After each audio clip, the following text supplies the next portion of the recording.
Yeah. It's like being stuck in a movie in a cutscene game. Yeah, Oh, literally, I know that feeling, man. I know that feeling. literally. It was so frustrating, Yeah. man.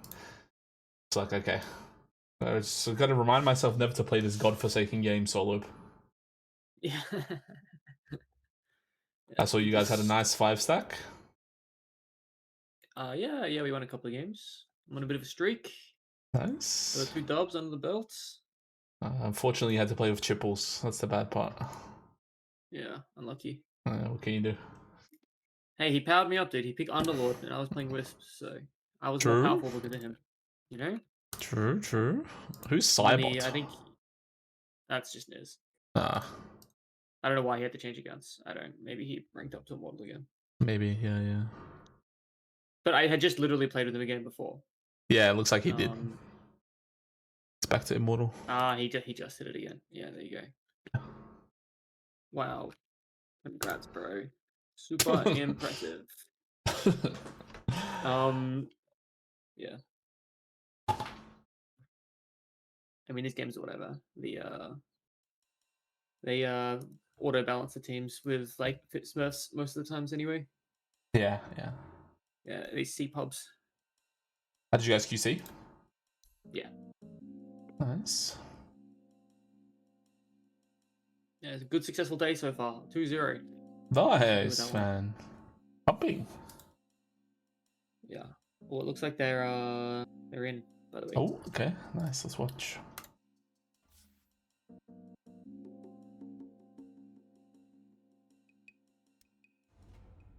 Apparently, they have 2 subs on Pigggf. They have Missy and Ophelia playing. Oh, okay. Dude, Ophelia said she doesn't want to play, and then she plays a lot for not wanting to play. Yep, that's what I'm saying, dude. That's what I'm saying. I told her, I'm like, hey, sign up for the tournament. She's like, no, I don't want to. And then she subbed on the day. I'm like, cool, man. Okay. I mean, I guess it's different to like be willing to help out where you have to versus like Yeah. actually be on a team and yeah. True, true, true.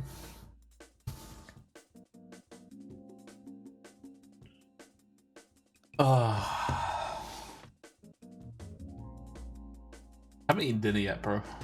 That's okay. I'll eat after this. Hungry, man. I feel okay.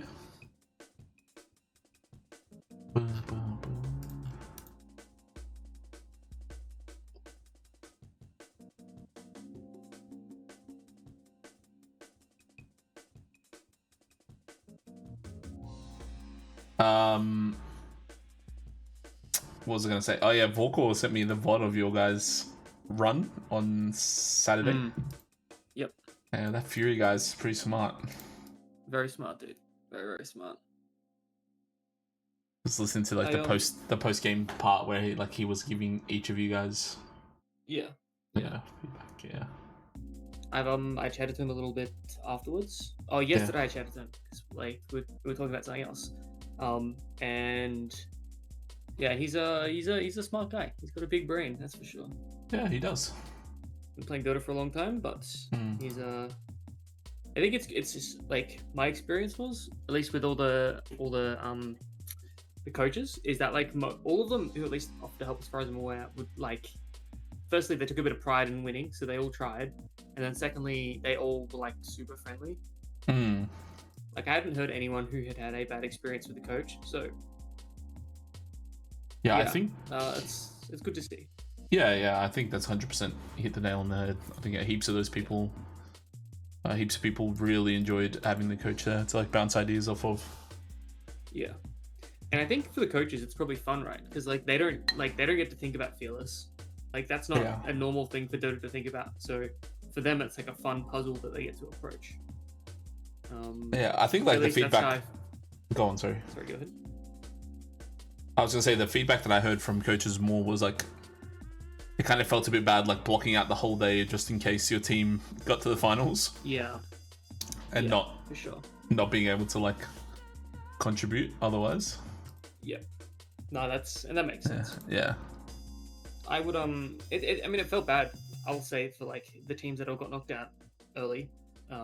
to have like also done that, like to have blocked out the whole day and then to have played one set and for the day to be over, and then for the third, fourth place team to have to play 3 sets, and by the third set they like were literally like, I don't want to say they were trolling, but I think they had kind of like they didn't really care anymore. Yeah, they didn't really care. Yeah. So like, I guess from that it's like maybe some sort of structure where everyone at least plays 2 series. Might be, I don't know how you would do that though without making it like a double elim and a really long day. So yeah. The thing is, like, it was always going to be a balance. Like, the whole point of what I wanted to do was to make it a 1-day tournament. That was the whole thing. Yeah, exactly. And I think that in itself has a lot of value. Having like a single day thing where everyone can like just, you know, it's like everyone turns up for 1 day and it's just something cool. Yeah. Everyone's on. Yeah. 100%. It was really cool in the morning when I got on at 10 a.m. Yeah. And yeah, I know we talked about this already, but like, dude, got on at 10 a.m. and like my whole friends list is in a lobby playing a tournament game. Yeah. Yeah, that was really, really sick. That was really, really fun to watch. But yeah, I think you're 100% right. Like half the tournament, you know, 20 players, they played 1 best of 3 or 1 best of 2. Yeah. You know what I mean? And then it's like, okay, cool. Now what? Yeah. Yeah, and if teams didn't necessarily have synergy and like the vibe wasn't good, there's no like we wanted to do like an in-house someone afterwards, but like all the other teams that knocked out, they like either people had to go or they just didn't feel like playing as 5. So like, yeah. I don't know. Yeah. I guess I just got lucky then, man. Yeah. Because my team was super chill. Everyone was very, very nice. Yeah. Although I will say, I think my team definitely should have lost in the first round. Helix's team should have won for sure in that third game. They were a very strong team. They had a very high average MMR, that team as well. Yeah. Like they had some strong players in there. Forgus, a lot of the teams had very strong players, to be fair. Yeah. Every team kind of had strong players, to be honest. Yeah. Anyway, should we talk about this game? The Piggathon? Let's talk about the one we're looking at. Yeah. Alright, so... Yeah, Battle of the Pigs, that's right. The Pig meetup, as Sen's saying in the chat. Interesting ban here of Naga. I know that Ophelia plays it as a carry, but I don't think she's playing carry, right? Normally it's Looney who plays carry? Yeah, I think she'll be playing 3 in this game. Yeah, okay. Her messaging me and saying, what pos 3s are good? And yeah, that's fair enough. That's pretty funny. Otherwise, just pretty standard stuff, right? Just pos 1 bands, Jug, DK, Ursa, Pigggf. Who's drafting Jakino? Okay, interesting. Pango. Is this Ophelia's pick or is this Magic's pick? Yeah, it is. It is.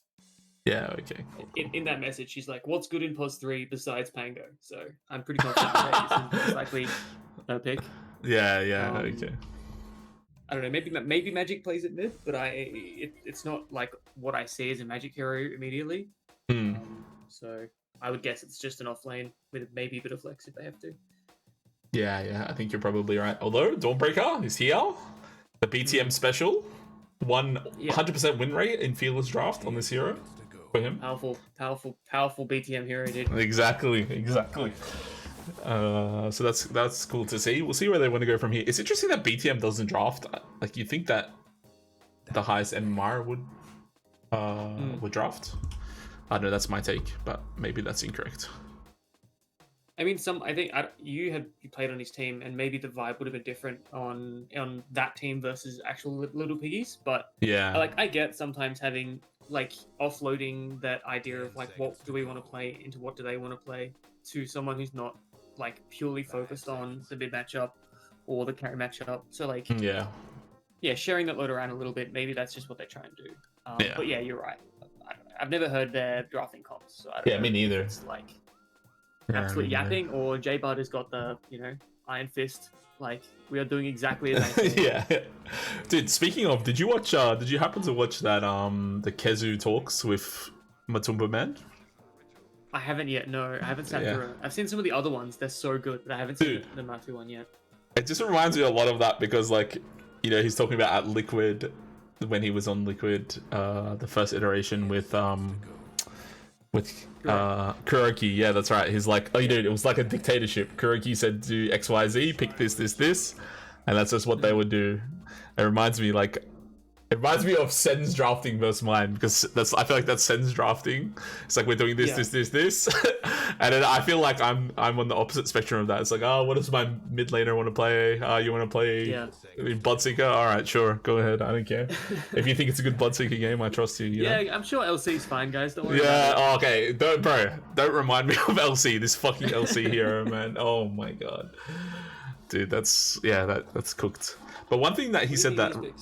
Let me touch on these real quick. Silencer. Okay, I'm a Silencer hater, not just because I think the hero is lame.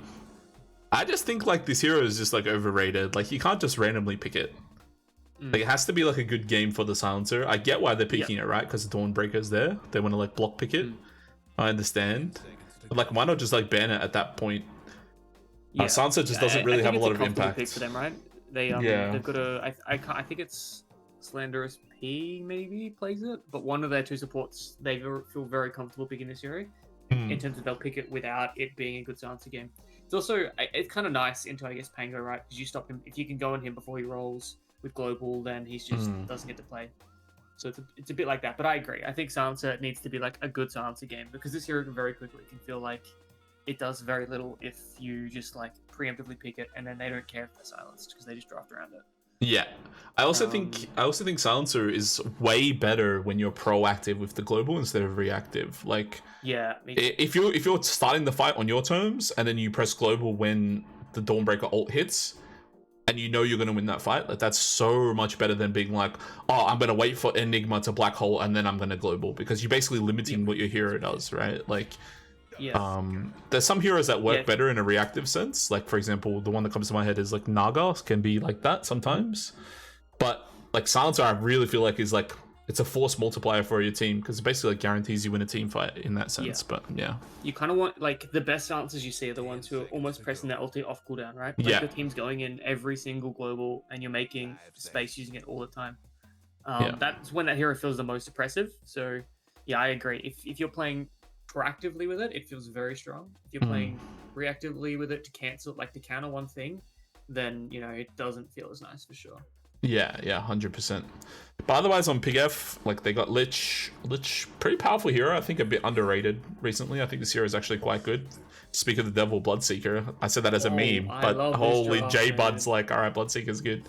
Lich I think a little bit underrated. I think the hero is quite good. It's really strong in the lane, and teamfight contribution's insanely good. And then Drow, I think, is just like a loony special. So I think that's really good. For sure. Yeah. Yep.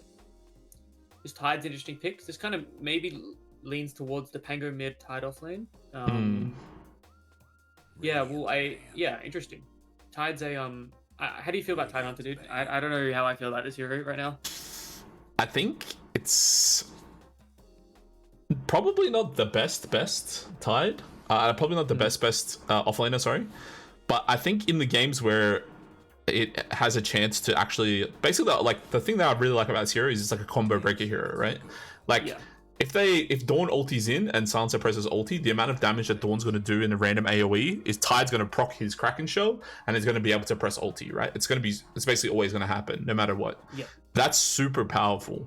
But in some games, you can't, like, it's not a hero that you can just kind of like randomly pick. It's got to be like not like even a good Tide Hunter game. Like, I think like the heroes you're versing don't want to buy BKB, or they want to buy it like third or fourth item, or the shard is particularly good against a hero such as like Quap or a Spirit or something like that. But one thing that I think is kind of underrated on this hero is like Gush in the lane is like insanely powerful. The slow is crazy and the minus armor is crazy, so I think that's pretty strong. But I'm up on the hero, but I think there's better offlaners, to put it succinctly. Yeah, I feel the same. I think Tide often falls into for me it's a bit of a tipping point hero where it's either it feels really good because he gets to do what he wants to do. He gets to have like he's think procs, he's blubber procs, and then he gets to ravage and reset the fight, combo breaker. Or the hero feels absolutely dogged because you're like just chain feed in lane and you are just like a 1.8 second stun, however it is. Occasionally, like it either feels great or it doesn't feel good at all. I think. Yeah. I think it's feel that. probably okay this game. Tied into, I'm assuming this is the it's a plus one one. Bloodseeker, yeah.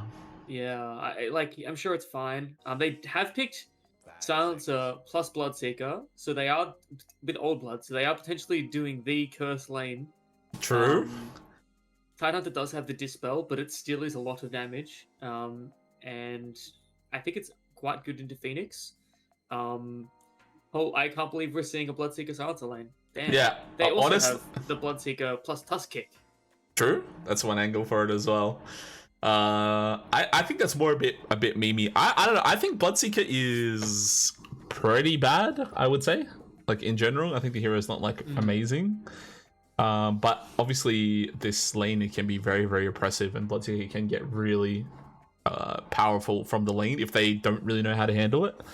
If they want to handle it correctly, I think the best way is just to pull the lane.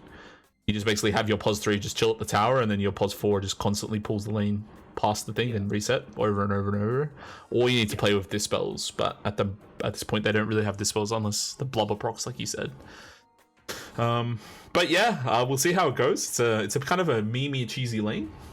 I would like to see it work because it's funny, but we'll see how it goes. I think the other X factor though is BTM on silencers. Not silencer. NP. I think NP. Sorry, he's playing NP. They ran the Dawnbreaker off lane. I like this Tusk Dawnbreaker lane as well.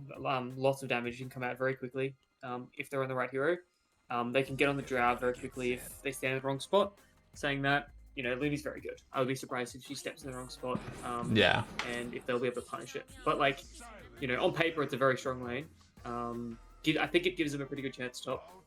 It is also just double melee into double range. So if the Lich is top, you've got the armor and stuff. So I want to hear what your take is on this, because I find a lot of teams, they're kind of valuing these range subs, right? In this game, there's Phoenix, Lich, obviously there's Silencer as well, but there's a lot of melee subs I think are I don't know, I feel like they're more powerful even though they're less common, so to speak. These heroes I don't know. I mean, I'm a fan of them too, right? Clock, Tusk are my bread and butter. They're the heroes that I want to play the most on 5, which is usually not that sort of hero you would play. I think those heroes are really, really fun. And I think the fact that, an early boots on the support gives you a lot of threat. So I like melee subs. I think they do a lot. But at the same time, depending on the core, if you're just if you're the only ranged hero in the lane, or they don't have a ranged hero in their lane, and you can just click their core down on repeat, and stand in the right spot behind your core, so their support can't walk up to you, it feels so oppressive. In this game, for example, top lane, I'm assuming the Silencer's top. Yeah, looks like it. Top with a Bloodseeker. I don't even know who's bottom. Oh no. Wait. Okay, we'll see. Yeah, the Bloodseeker's going bottom. I'm guessing Slender's P is going to TP in a second. They might try and get a cheeky first blood here as 3. Wouldn't be surprised. Yeah, potentially. Lich has TP'd in too, so if they do kill the Lich, that'll be very nice for their game. Yo, JKB, how are you, mate? You doing well? Yeah, as expected. Here comes the first blood attempt. B-Bud coming Shards in. On cooldown. Shards in a sec. They'll get it. I think they got it. Yeah, they got to go under the tower, but should be fine. Yeah, nicely done. Yeah, nice. And now J-Bed can just go die if he wants to and reset. Yeah, and yeah, you're right. Silencer and Bloodseeker lane. So you guys have done this before? I won't bring up old wounds, but what's the combo here? Is it just you press Blood Rage on someone and then press press Arcane Curse? Exactly what is going through now. You press Blood Rage and you silence them, and they take the full Arcane Curse for an extra 8 seconds. Yeah, and then it's so much damage. Yeah. It's worse than it used to be. It used to be even more insane, but yeah, it does. It's level 2. What is it? 24 damage a second times 8. It's 400 damage, something stupid. Yeah, it's insane, right? I can't do math. Yeah, here we go. Oh, Mid-7 Silver got baited a little bit, but that's okay. All good. Oop, they didn't have vision. Didn't press the W down.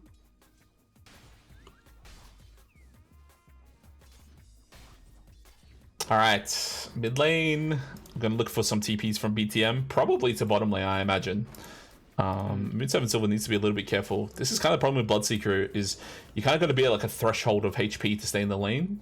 Because once you get below that, you can just kind of die, even though you heal when you get last hits and denies. Yeah. So that's one thing you need to keep. Oh, he's fine. Yeah, just some trading, some harass. This is kind of a hard lane for BTM, to be honest. Double nuke. It's going to be pretty hard to deal with. He also went Nature's Prophet, so he doesn't have any extra heal from the tree, double value from his tangos. Maybe looking to more snowball this game a little bit. Yeah. TPing, bottom lane. They hit the silence. This is almost certainly going to be the death of Jakino here. Nothing much they can really do there. Just gets obliterated with that combo. And BTM's here as well. Moon's like, I don't care. IDC CS. Yeah. That's so good. Oh, they're in there. Hit the silence. They do have Blood Rage in a second. They can probably just put it on and get the kill that way. But Moon 7 Silver says, don't worry about it. I'll run him down like a dog. And BTM. No, it's to press his buttons right now. But yeah, bottom lane's going great for these guys. Dude, all right. I feel like when I'm playing these like spellcasty subs, right? Like Silencer, Lich, Zeus, whatever, right? I feel like the best thing to do is just spend all my money. Sorry, top lane, J-Bud, getting going on a little bit here. Probably gonna end up dying. Needs to kind of dodge the go. Vision. Nicely done. Looney gonna live here for sure though. Needs to be a little bit careful because of this Lich. Yeah. But yeah, I was just gonna say, I feel like these spellcasting subs, the lane goes the best when I spend like 500 gold on mana regen, win the lane for my support, and then leave. It's kind of cringe. What do you think? What's your take? Yeah, definitely. It's like your Silencer, your Jakiro, stuff like that. You just unload. I mean, maybe not Jakiro because he has free spells, but like, yes, on Silencer, I agree. Oh, Jakino, no. Dude, Jakino's gonna die. This is miserable. Slanderous P getting a nice little bit of int, but might end up actually feeding it away a little bit here. Turnaround kill. Might even get a double kill. Lots of damage. Has Gush in 5. Yeah, you can just spam spells, right? Yeah. Like, that's just what you want to do.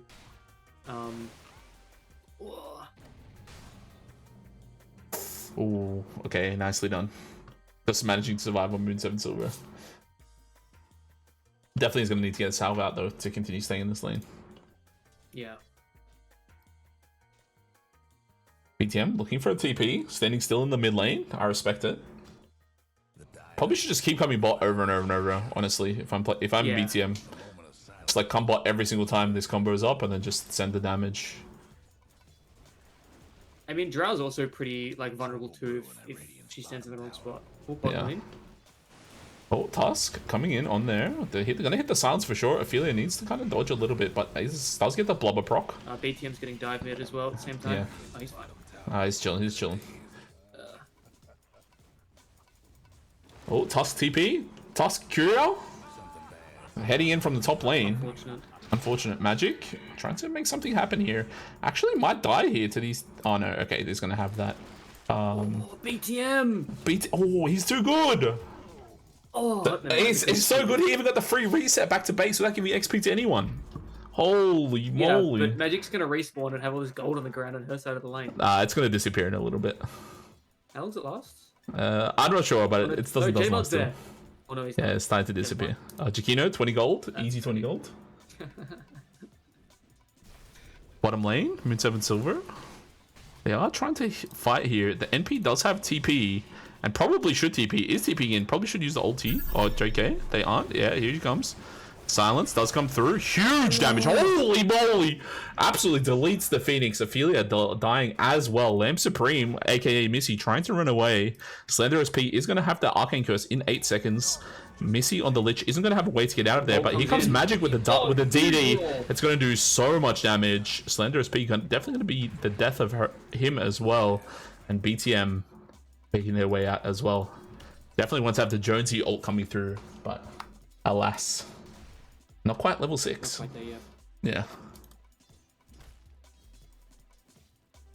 Alright, so XP rune in a bit. BTM, if he wants to, can choose the TP over there. Magic will not have a TP available to support this fight. It's up in 20 seconds. That's really important. Lich just TP to bot as well, so there's probably gonna be a 3v3 if they do want to fight. Lich actually gonna go and gate back? Scans through. I wouldn't be surprised if they do try and fight this here on Radiant. Okay, they are actually gonna go on bottom. They are gonna go on the Lich. Lich is just dying. Like, there's just way too much damage. I don't think they can aggress here on the bottom lane. Ophelia is here. Does get the blubber proc immediately on that urn. Needs the rupture to make that damage happen. They are sending the ulti. Looney not taking any damage, just farming up a little bit. XP rune did go either way. This is I mean, these lanes, you expect very strong lanes from Radiant, so you'd expect them to come out at least ahead. Yeah. Do you think as this game goes on, it gets harder for them to keep ahead? Are they stronger later? Do they need this advantage, or is it just like it's nice to have? I think the big thing is Drow's game. I think as long as Drow has like our game, I think they'll always be able to do something. That Slanderous P is getting going on here. Silence does come through. Oh my god, so much damage here on Jakino. Can maybe attack from the low ground if he chose to. Moon7's going to be okay here. Does have Rupture, but he's going to just TP away. Nicely done. Yeah, that's clean. Missy doesn't quite get in range for the Sinister Gaze. The Sinister Glaze. I almost said Sinister Glaze, and then I stopped myself. Yeah, I know. Gaze. Dude. But yeah, I think the whole thing depends on Drow. I think as long as Drow has like some semblance of a game, they can always take a fight. Like they have Lich, huge ulti to like try and like, you know, that's some damage. Tidehunter can set up the fight. Pango will set up the fight, and then if it all goes to shit, like the Phoenix is there as well. But the problem is, it's kind of all shit against BKB. Like BKB kind of like owns it all, as J-Bud does get the kill on bottom lane. Don't forget to get your gold. Obviously, there's some ways to get through it, right? You know, Pango does physical damage in his role, all that kind of thing. But a lot of that chain of initiation is stopped with BKB, and that's where I think Drow needs to come in. So yeah, to me, at least from what I can take away is, I think a lot of the game depends on Looney here to actually do damage later on. And then even though they have 12 kills, right, only one of them have actually been on the Drow, and one of them's been on the Pango. So yeah, like, yes, if you look at levels, out of the 4 level 5s, 3 of them are Dire Team. But for them, they still have level 8, which is matching the enemy mid. And their Drow is just farming away in the jungle with their ulti, happy as can be. Yeah, huge Rupture at top.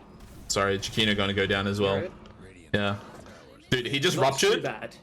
It just ruptured, and Jakino did the dive and just lost all of her health. Just absolutely got deleted. So sad, man. Yeah. Killari raises a good point. The carry is 0, 1, and 9. Everybody is yoinking his kills. And you know what? If I'm him, I'm getting angry. Dire's top tower's getting beat down.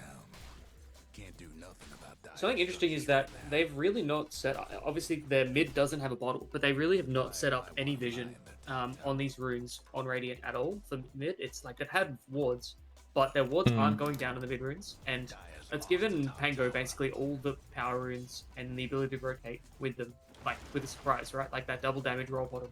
They're not giving vision of these wards, so that's really limiting their ability to play around the Pango. Maybe that's something that, like, after this mid tower falls, if they move on to it, smoked mid, or top, sorry, in their jungle. Oh yeah, heading in, nicely done. Catch. Huge bit of damage. They are going to try to aggress here on Magic, but I think she's just going to be able to walk away here. This is the Arcane Curse. Yeah. While that's happening, they do lose bottom, which is, you know, the trade you expect. Yeah, that's a classic. Good little pick up though. Like, you're happy killing the Drow. You slowed it down a little bit. Oh, TP's coming in. Affiliate doesn't. They have Ravage. Just enough mana for the Ravage. Oh, nice global. Huge global. But here comes the Blubber proc, almost certainly. Yep, the Ravage does come through, but the stun really close. Huge 4-man, 5-man fucking Ravage, and it's going to absolutely clean them all up. J-Bud dies to the Lich ult as well on the backside. BTM trying to grab as much money as possible, but honestly, that Blubber proc was so good for the Tide because it let him get even further in to get a huge amount of damage. And yeah, that's kind of what we were talking about in the draft. It doesn't really matter if you have global silence, because there's so much random damage flying around that Tide's going to be able to ult. That is the global you want to hit, right? You want to hit the global as they go in, and just get in the way of the Tide. It was looking so good. However, unfortunately, they had grouped up as a team. Ravage popped, hit all 5 of them, and then Missy just absolutely cleaned up. She did awesome amount of damage. I mean, less 1400 Tide still, but a lot of damage still in that fight. Yeah, and that's 5v4. Drow's farming that whole time as well. It's really, really important fight for Dire team. And with that, their entire lead for Radiant have just gone back. The game's gone back to a 0 lead. Yeah. So, yeah. Tough pill to swallow, but it happens. Yeah, I think the Bloodseeker, I think Moon 7, he can probably focus on farming a little bit, right? Like he doesn't have to come to every single fight. Obviously, it's good that he's there if it works out for him, but like it's just setting himself back quite a bit. His farm is quite low, even with a whole bunch of kills in his lane. Don't forget he has 10 assists, so he has 10 assists worth of gold extra over the Drow. The Drow was 0-0, so and only about 300 He's gold. Also like 30, 35 CS down from the Drow. So all that smoking and running around has definitely slowed his hitting creeps down significantly. So he probably does just want to slow down a little bit, make sure he gets his Maelstrom at a decent time. Yeah. I mean, it feels bad though, because this combo that they've got is very strong until they have BKBs and dispels. So you want to abuse it as much as you can early. I get that, but at the same time, like you still need to make sure you're getting the kills or you're getting at least some value on like the space that your team made. Mid lane, they are smoked behind Magic. Oh, they are gonna find BTM. Sends the ulti. Lichel comes through as well. Slenderous P needs to be careful. Nice, fortunate bounces that it ends up on Slenderous P on the back. Magic gonna be able to be rolled down, but she does end her spin early. It's just gonna die here to the global. So much damage coming through with that Suffer in Silence facet, as well as the Old Blood. Nicely done. And it's gonna be a 2-for-1 trade here. BTM manages to get a clean up there, and overall nice 800, 900 gold towards the Radiant. There is going to be a Tide Ravage. Can press it if he chooses to. Is going to be silenced. It's going to be silenced once again. Nicely timed with that Blood Right. It's going to be able to Ravage. Hits the 2 of them. And this is going to be the death of Moon 7 Silver. Slenderous P being burned down. And J-Bud going to pick up this invis and probably going to be okay. They don't have any stuns for him. It's just going to walk out of range, I think. Yeah. Nicely done. He's fine. Yeah. Now, do you reckon we see J-Bud go Ags before Blink, or is he going to get the Blink first? Ags before Blink. Yeah, just going all in on the meme to kick someone who's ruptured. Yeah. If it's me, I'm going Ags. Fuck the Blink. Let's go. You've picked the combo, dude. You've got the Bloodseeker in your team. You want to have fun. Yeah. I also would do that, even though Blink is super useful in this game into the Lich, right? Into the Tide. And actually into the whole team on Dire. The whole team. Like, the snowball save is so crucial this game. But top lane? It is Sorry, Looney getting dived. Silence does come through. They are going to start with the snowball. So much damage coming through. BTM is okay for now. Looney getting absolutely destroyed with that last little auto attack from BTM. The gold is going to spawn here. BTM can TP out if he chooses to. There's nothing to stop him. There's no Ravage, no nothing. But they are going to try and get out Ophelia, taking a bit of damage. Here comes the Jonesy ulti coming in through with that Dawn. Ophelia blocking so much damage, but J-Bud says, no way, my friend. I'm going to send you to the shore. You can uppercut. Gets deleted off the face of the planet. Nice global silence. Chiquino can press egg if she chooses to. Might need to under the tower. BTM trying to TP. Bang! Oh. Damn. She could have pressed egg. Yeah, she definitely had a chance to press egg. Oh, well. That's okay. Maybe she felt like it didn't really matter. Like, even if she pressed egg, she's going to die. Yeah.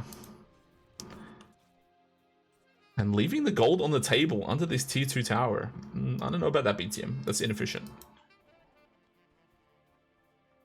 I mean, it was a nice go, right? They knew the Tide Ravage was down. They said, hey guys, they don't have their big spell. We don't have ours, but who cares? Let's just send it. Then BTM did an awesome job kiting in and out of that fight, walking away, spacing himself out with his Sprout. The Tide didn't have a Quelling Blade, so he couldn't walk back up. Oh, he's got one now. The trade-off is that, like, and then, you know, Jonesy had time to ulti in, and then even, like, trying to get the Tide Press, the, what is it, Anchor Smash, to try and Anchor get Smash, onto yeah. the NP, but instead of continuing to hit, he spaces it out, walks away. That was like basically perfectly taken. I feel like if he had been hit by that, they probably don't get the kill. You know, maybe the Phoenix is there sooner, they pop egg. It's a totally different story, but no, they played really well. Yeah. Get that going, which is good. Yeah, no, it was very clean, really nicely done, and good job making use of that long, abusing that long cooldown ulti. Right, we saw how powerful that Tide ult is in these early engagements, and just like that, being able to abuse it, it's really powerful. There's a very interesting item coming up on the Tide here. Do you see this, Sean? First item, I think it's a first item Satanic. As Moon 7 Silver, they do go on Magic on the bottom lane. Apologies, did miss that one, but bit of gold coming through for the team. I'm looking at this claimer, I'm thinking, what is it for, right? But yeah, you're right. I reckon it's a Satanic first item, right? Yeah. Guess what's happening today? Very interesting. I mean, I get it. They want to dispel. Dispel, yeah. Tide wants to be tanky. Like, once you have damage later, Satanic feels awesome on Tide. Yeah. It's a bit expensive, but like, makes sense. I feel like something like Blink Lotus is almost as much amount of gold, and it's just better, right? Because you get rid of silence on your team. You can put it on top of your Pangolier when she's rolling in, because she's always going to be the #1 target for Rupture, no matter what, right? Yeah, once they're rolling, especially, right? Yeah. Yeah. They also have like a way to. Oh, there will be a fight breaking out here. Ophelia does get going. Is gonna get going on, but this is gonna be a little living. Nice global, a little bit late. Jonesy still alive. Is gonna live here. Huge, nicely done from Ophelia. Ophelia is gonna come through. There is a Phoenix egg. Not gonna. Oh, the Blitz ult on the back, trying to survive here from Missy. They are gonna try and bring down BTM with this laser beam, but I think BTM is gonna be a-okay. Yeah, and all of that is just gonna be a 1-for-1. Magic trying to find something else, but don't think it's gonna be able to get there. I'm surprised J-Bud somehow lived. He like blinked in, punched the drow, and then walked away. It's crazy. He did end up going for that blink, obviously, instead of going for the axe. Whoop. Oh, they are jumping on. Looney is here as well. This is going to be a nice little kill here on Looney. The ice armor is used already. Yeah, Missy a little bit preemptive with that Art Frost shield. Nice Yules, but is going to be silenced as soon as she lands. It's going to be a nice little kill there. BTM saying, trust me, bro, it's more gold if I get the kill. Moon 7 Silver says, I didn't have a choice anyway, bro. So, what do you think of this itemization by BTM going for the Silver Edge after Maelstrom? Like, how do you feel about that this game? Obviously, it's nice into the Tide, it's nice into the Drow, maybe. Is it too greedy? Does he need to worry about other things? I feel like it's good, but I think he could have just played for stats and just lived, to be honest. Yeah. Like. Yeah, that's where I'm at as well. Yeah. Like +1 stat item and then grab it later, you know? Yeah, yeah. Like maybe a BKB to be able to. I was just thinking later on, it's Drow's actually quite a good matchup for against NP, because when she gets a shard, she can just get out of the thing for free.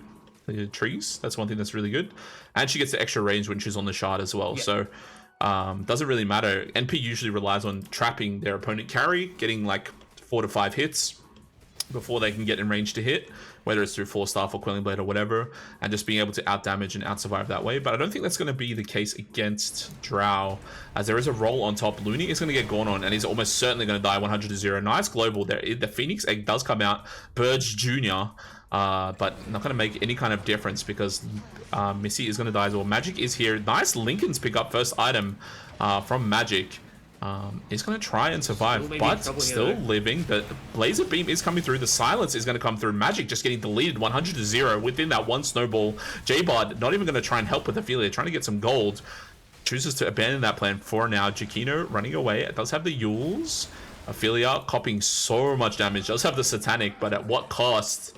Would the blink have made a difference there, Sean? I don't think so.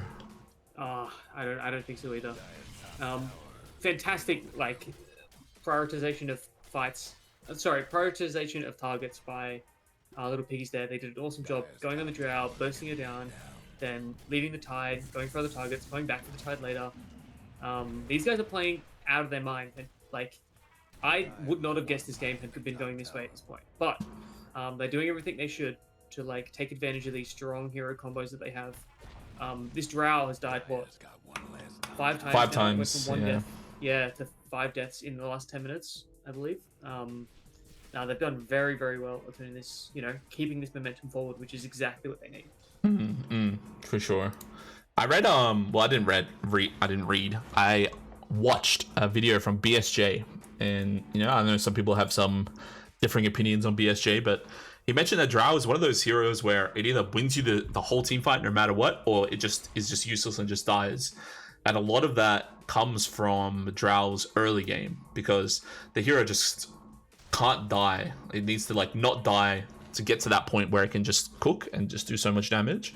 It's in the sense of kind of like AM, where when it delays its timings a little bit, or the enemy can get to a point where they get like an armor item or some way to deal with the Drow. The efficacy of Drow just like reduces so much. But you know, I'm not a carry player, but that's just what I heard from BSJ. He's a lot better player than me, so it's Yeah, that makes interesting a lot to see. of sense. Yeah, Makes a lot of sense. being 053, I think it's, yeah, I mean, we're kind of seeing the effects of that, right? She's just like kind of Z DPS right now. Yeah, it hurts to be like that far behind a Drow. Like, fortunately, I guess she made it past the lane, so she at least can jungle, and she's still like, you know, I mean, she is the poorest core in the game, but like, it's not so dire that it can't do anything. But Yeah, yeah, it still doesn't feel good to die 4 times between 10 minutes and 12 minutes, or sorry, 20 minutes. It's definitely like dropped her from the highest net worth to the lowest on her team. Out of the cores at least, because after the start of the game, she was, I think she had like 4K, 5K or something in 20 minutes. Like, she Something was like not that, yeah. poor. She had good net worth at 10 minutes. Yeah, this is a very dire turnaround. And I mean, it comes down to just Little Piggies capitalizing on what they need to do as a team. They bring NP, bring the bring the Bloodseeker, mid lane. oh, taking a look. They are on top of Ophelia. She's going to heal quite a bit here with that Satanic, but nice snowball timing is going to give her no targets to Anchor Smash off of. Don't forget your gold, my friends. Run up and try and get that. J-Bud says yoink, yoink, yoink, or should I say That's oink, the oink, oink. Am I right? And Loda's coming through first. Not even going the Ags. Wow. What a not greedy support. If it's me, bro, I'm going Ags first item. I'm going Ags before the Blink did. That's I'm me going too, bro. Brown boots Ags, Yeah, man. This Silver Edge pick up there, absolutely huge there. They get the Silver Edge off onto the Tide, and obviously Silver Edge isn't dispellable, so he's just silenced for the whole time. Like, he pops his thing, then Slanderous P presses his buttons, and Tide's just stuck standing there. Can't lifesteal much off the Anchor Smash. Yeah, it was nicely done, and that all comes from the value they get from this undispellable Silver Edge versus like, what's the other one called? Not Phylactery, Kanda. Kanda's dispellable, Kanda. right? Or they changed that? I have no idea. Let's check that. Kanda. The break debuff it is used to be not dispellable, but the slow is. Right. Yeah. That was recently changed for sure. But yeah, this Silver Edge, being a valuable, undispellable break, helping there for sure. Yeah. Dire's map is shrinking, Brett. The amount of space they've got is getting smaller and smaller. Yeah, I just swapped it to just Dire Vision. There's just this one singular ward, the only outpost division, to the just above the tier 1 tower, the one placed by Giacchino. And other than that, they just recently placed this one that's on this little hill that usually gets dewarded quite quickly. The map is very, very small, and against Nature's Prophet, it's always dangerous because NP and NP and Dawnbreaker, they can just play on opposite sides of the map and just connect whenever their subs find anything. Yeah, I think this draft from the Piggies is looking pretty powerful. Yeah, this ward the Piggies have as well, which is slightly above, like, towards their tier 2 top / tier 3 high ground that J-Bud's placed, just outside of the ward from Giacchino. So this is another awesome ward, giving them heaps of vision, helps them spot where people are going. Yeah, this is awesome bit of a ward placement. And then the other one is the one near tier 3 bottom. Is also a very nice little ward that hasn't been dewarded yet. Probably much more likely to be found, but it's still very nice nonetheless. Oh yeah, 100%. These kinds of wards are super good because, like, with the lanes always pushing in, which they probably should be, with NP probably should be ulting off cooldown at this point. this is kind of the only place where they can make moves, right? In these like interstitial spaces between the lanes. So I think these kinds of wards are very, very important. Quick item update though. Go ahead. Go ahead. I was going to say, the last thing I was going to say is these wards are giving vision of the waves as they're spawning. So if BTM times it right, it'll be a whole bunch of damage and a whole bunch of lane push too. Yeah. Item update for Bretts. Let's go. I was just going to say that the Aghanims for Silencer, it's in. We got the Aghanims as we talked about, as well as the Kaya Sange on Dawnbreaker, which is really nice. Tusk, very close to that Lotus. Bloodseeker got that freshly minted BKB, which is really, really nice for him. But otherwise, on the other side, it's just got this Yules that's fresh on Jakino. Magic has got the Blink Dagger as well. Blink Dagger finished now on Tidehunter, and Looney still looking a little bit in the dregs here. Just a lot of utility items, not too much damage coming out from her at the moment, but we'll see if that is going to change in the future. Bottom lane here, Jonesy might have just shown on these wave here. It's going to run into Looney. They should have just seen each other there. If they hit the silence, he's hypnotized for now. So much damage. The global stance is going to come through. He's going to be able to survive on here. Oh no. Marksmanship proc is too powerful. It's so much damage. And they did pop global as well to try and help get him out there. So they are a little awkward now for little Piggies for the next 2 minutes. J-Bud looks like to be the target right now. This is with Aegis as well, by the way. J-Bud just getting absolutely deleted. Nice little moves being made here. Missy too. They are hunting. They see Moon 7 Silver here. This guy does not have the does not have the Aegis. He's going to be found. Nothing much that they can do here. Does send the BKB, but not going to make any kind of difference because it's just way too much physical damage from Looney. Those marksmanship procs proving me wrong. Doing way too much damage. Yeah, these guys haven't picked up, despite, you know, the very nice item advantage they haven't picked up any armor items. So they are still sitting on +3 armor on the Dawnbreaker. I think the Bloodseeker's +4 and even the NP's +2. So this Drow is going to be doing a lot of damage in these fights if they don't get on top of her. Don't stop her. Hopefully I'd like to see maybe an AC picked up or a Lotus or some sort of, you know, defensive armor items from one of their, or from all of their cores, to be honest. But yeah, none of these heroes naturally want to buy outside of maybe Dawn, who's usually picking up an armor item. Yeah, maybe I'd like to see them at least respecting the Drow a little bit more than they are here, but we'll see how we go. Yeah, they're still in a good position for sure. They still have this Aegis. They can make some moves whenever they like, especially with this Skadi that's now finished on NP. But I think you're right. Yeah. Something like an AC would probably take them a very, very long way, as well as like an armor item on either the Dawn or the Bloodseeker. I can see the Bloodseeker going, it's more for the other facet, but I can see the Bloodseeker going as Shivas or something like that. But they definitely do AC. It's probably best on Bloodseeker, but I think it's going to be much earlier on NP. As a smoke grenade does happen, but the Dire do scan it out. They are retreating, making their way back into their base. Magic looking very, very powerful right now. Not too far behind BTM. BTM does have that global presence, of course, but yeah, Magic definitely keeping the game down, keeping the game like available for these guys to play their way back into. Yeah, and she's only 500 gold away from the Ags. It's going to be a big improvement to her overall teamfight DPS. So I think that's really, really important. I will quickly say this Sansa Ags pickup does mean that if Sansa does pop the Ags after the roll pops, but before the blink, it will be cancelling the blink on the Pango. Which, you know, could potentially help limit the amount of damage this, like, almost like that, you know, combo breaker that you were talking about. Like, obviously, we would like to see it used preemptively, but if they are popping the ulti to, like, in the middle of the team fight, it could still stop that Tidehunter from getting in. It could, you know, cancel the blink, even though, like, it won't cancel the ulti because of the Satanic Dispel, but it might cancel the blink. It might cancel the blink of the Pango. Yeah. Yeah, it's. I think that could be a potential game changer in these fights, but it does come down to just how it plays out at the end of the day. It's one more thing, I guess, for Dire to play around. Yeah, I think like the more problems you present for the Dire to answer, like the bigger the mental stack, right? It's a lot of things like, oh, now I gotta wait for this, now I gotta wait for this, you know, it becomes like harder and harder to actually play. So often like having these problems to solve is very good. Well, presenting problems for the opponent to solve is very good for you. So there's a quick little D ward here in the Dire just in front of the Dire tier 3, which is really important as the smoke grenade does come out from the Dire. It looks like they're going to try and get out on the map, especially with the snowball used. There should be a good go, but J-Pod sniffs it out. Make their way out. The smoke does pop here from Magic. They need to be able to break the Lincolns, and they do. This is huge. Magic is absolutely broken here. Nothing much that they can do. This is really important. That's all their damage. The Drow is A-clicking on the backside. Moon7 Silver is on top of her. Here comes the Phoenix Egg. Is really important for that to get off, but BTM is going to try and finish off Ophelia. Will get that last hit. Looney is still alive. They are trying to make something happen, but Giacchino pressing that Atos, but nicely goes from BTM with that Silver Edge. Giacchino doesn't have a way to get out, only has the Yules. Is going to have to Yules defensively.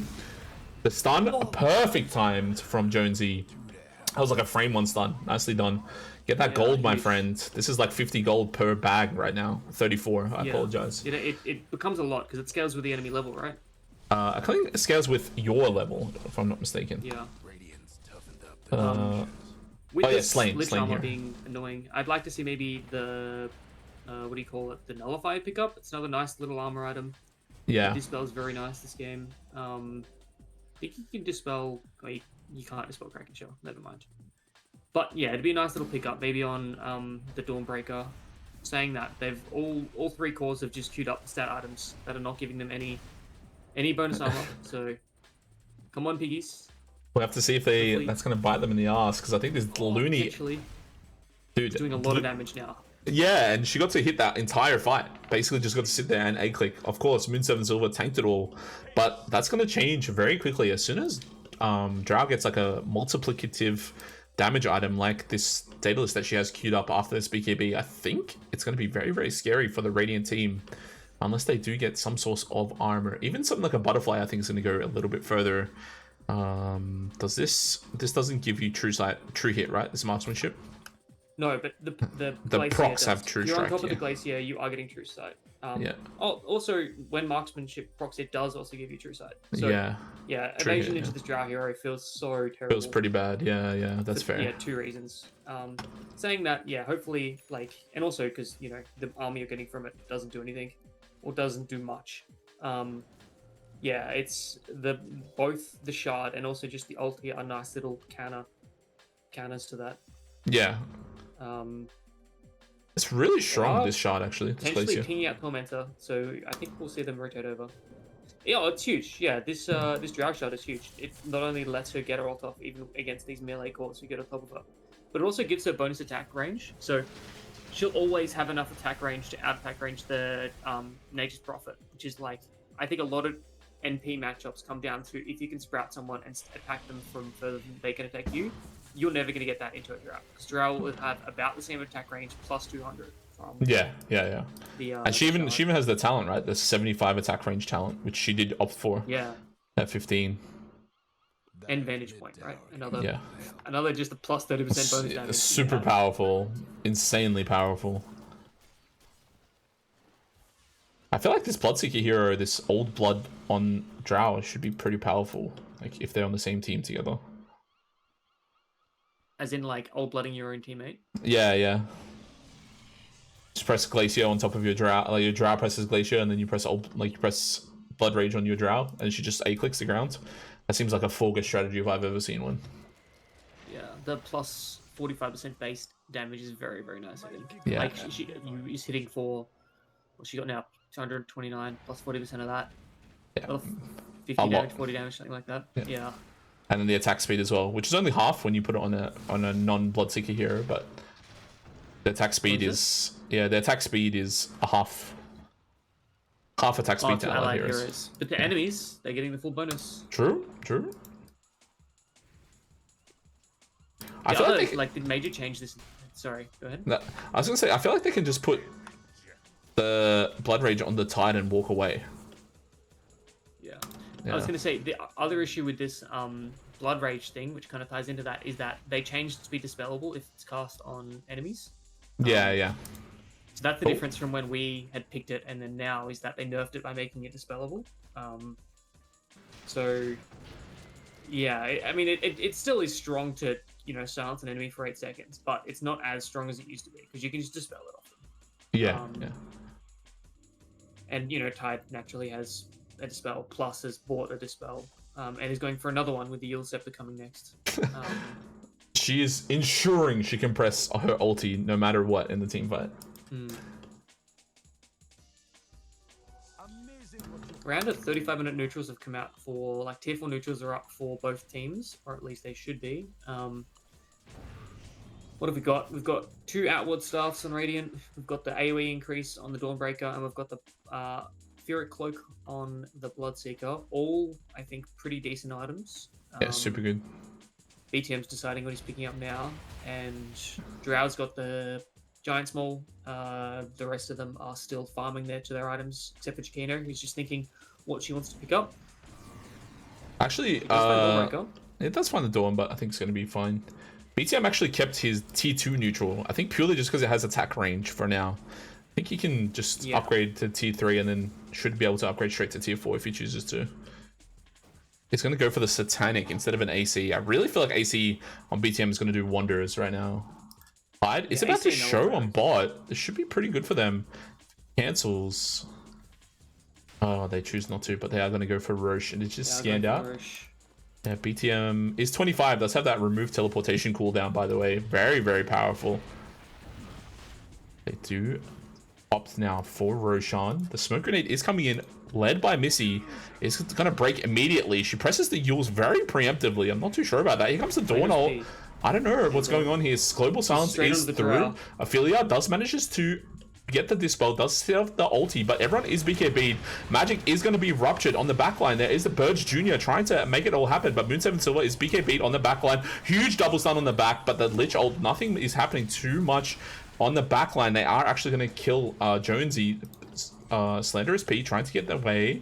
The Tusk Snowball is going to provide vision of Ophelia over here. BTM should probably be blinking forward, trying to find a freebie.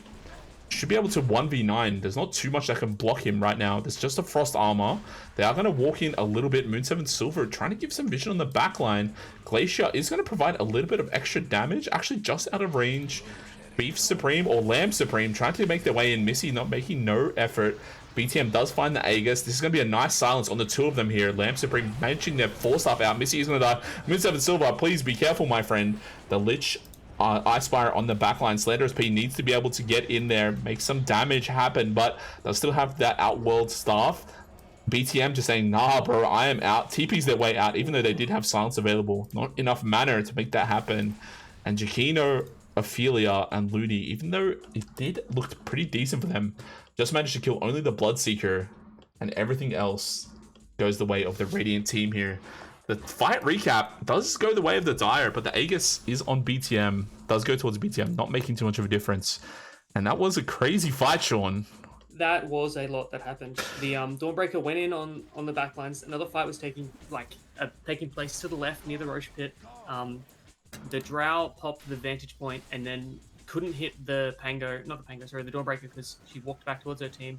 I was watching that on the right. I don't know what was happening on the left, but yeah, they got the Aegis, they got out, they killed the Pango, so not too unhappy with it. Oh, hang on, they found Looney. Where's BTM? BTM, where are you going, bro? Kill the core. Nah. So greedy with that movement, but that's okay. They are going to end up killing Looney. Let's find the double kill. I found the Lich instead. Yeah. It's like they both dead so quickly if you just kill the. Oh, ATP's into mid. Presses the BKB and says, nah, I fucked up. I'm out. Fuck this. Oh, that's really funny. Literally TP'd in. It was like, nah, I'm good.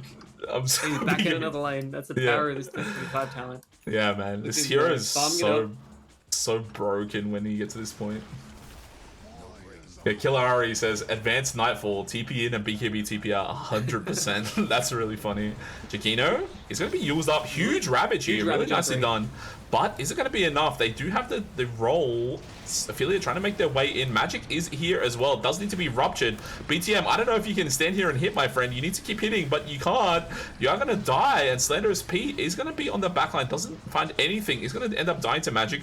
BTM has brought back. He's going to try and kill Magic here. He's going to probably make that happen on the right-hand side of the fight. There's nothing much to going on. Moon7 Silver, excellent teamfight contribution.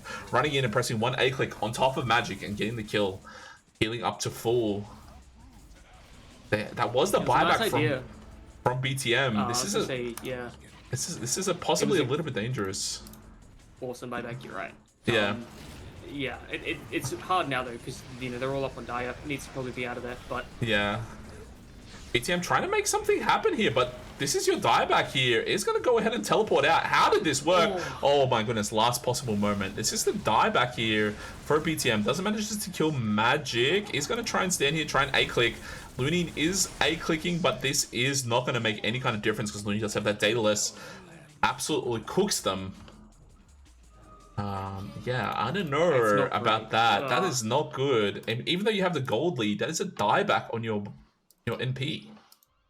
yeah, and a 3k swing towards Dire, and they're gonna get some objectives of this, which will make that even less. Like the one silver lining is right that the Pango die back as well. So, like it's not good, but at the same time, it's not the be all end all. Still not a good situation, but yeah.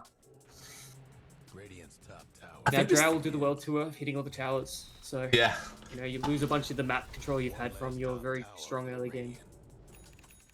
Yeah, and she's got that Daedalus finished. Is opting for a Lincoln's as well. I'm not sure if she needs it, but I suppose it's decent stats for her in mid lane.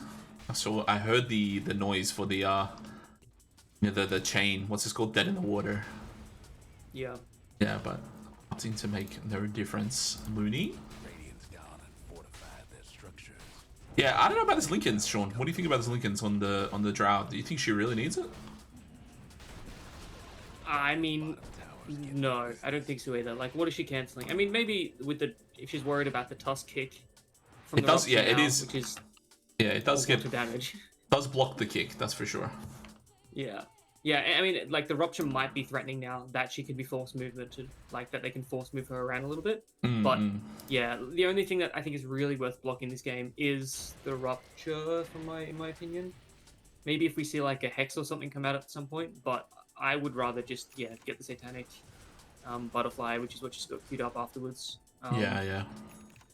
I think just overwhelming damage is just going to be enough to win these fights now. Yeah, I think so too. Yeah. It's kind of getting to the point where Bloodseeker is falling off a little bit. Still doing quite a bit, I will say, but like obviously nowhere near as much impact as he had earlier on in the fight. This rupture, he is opting.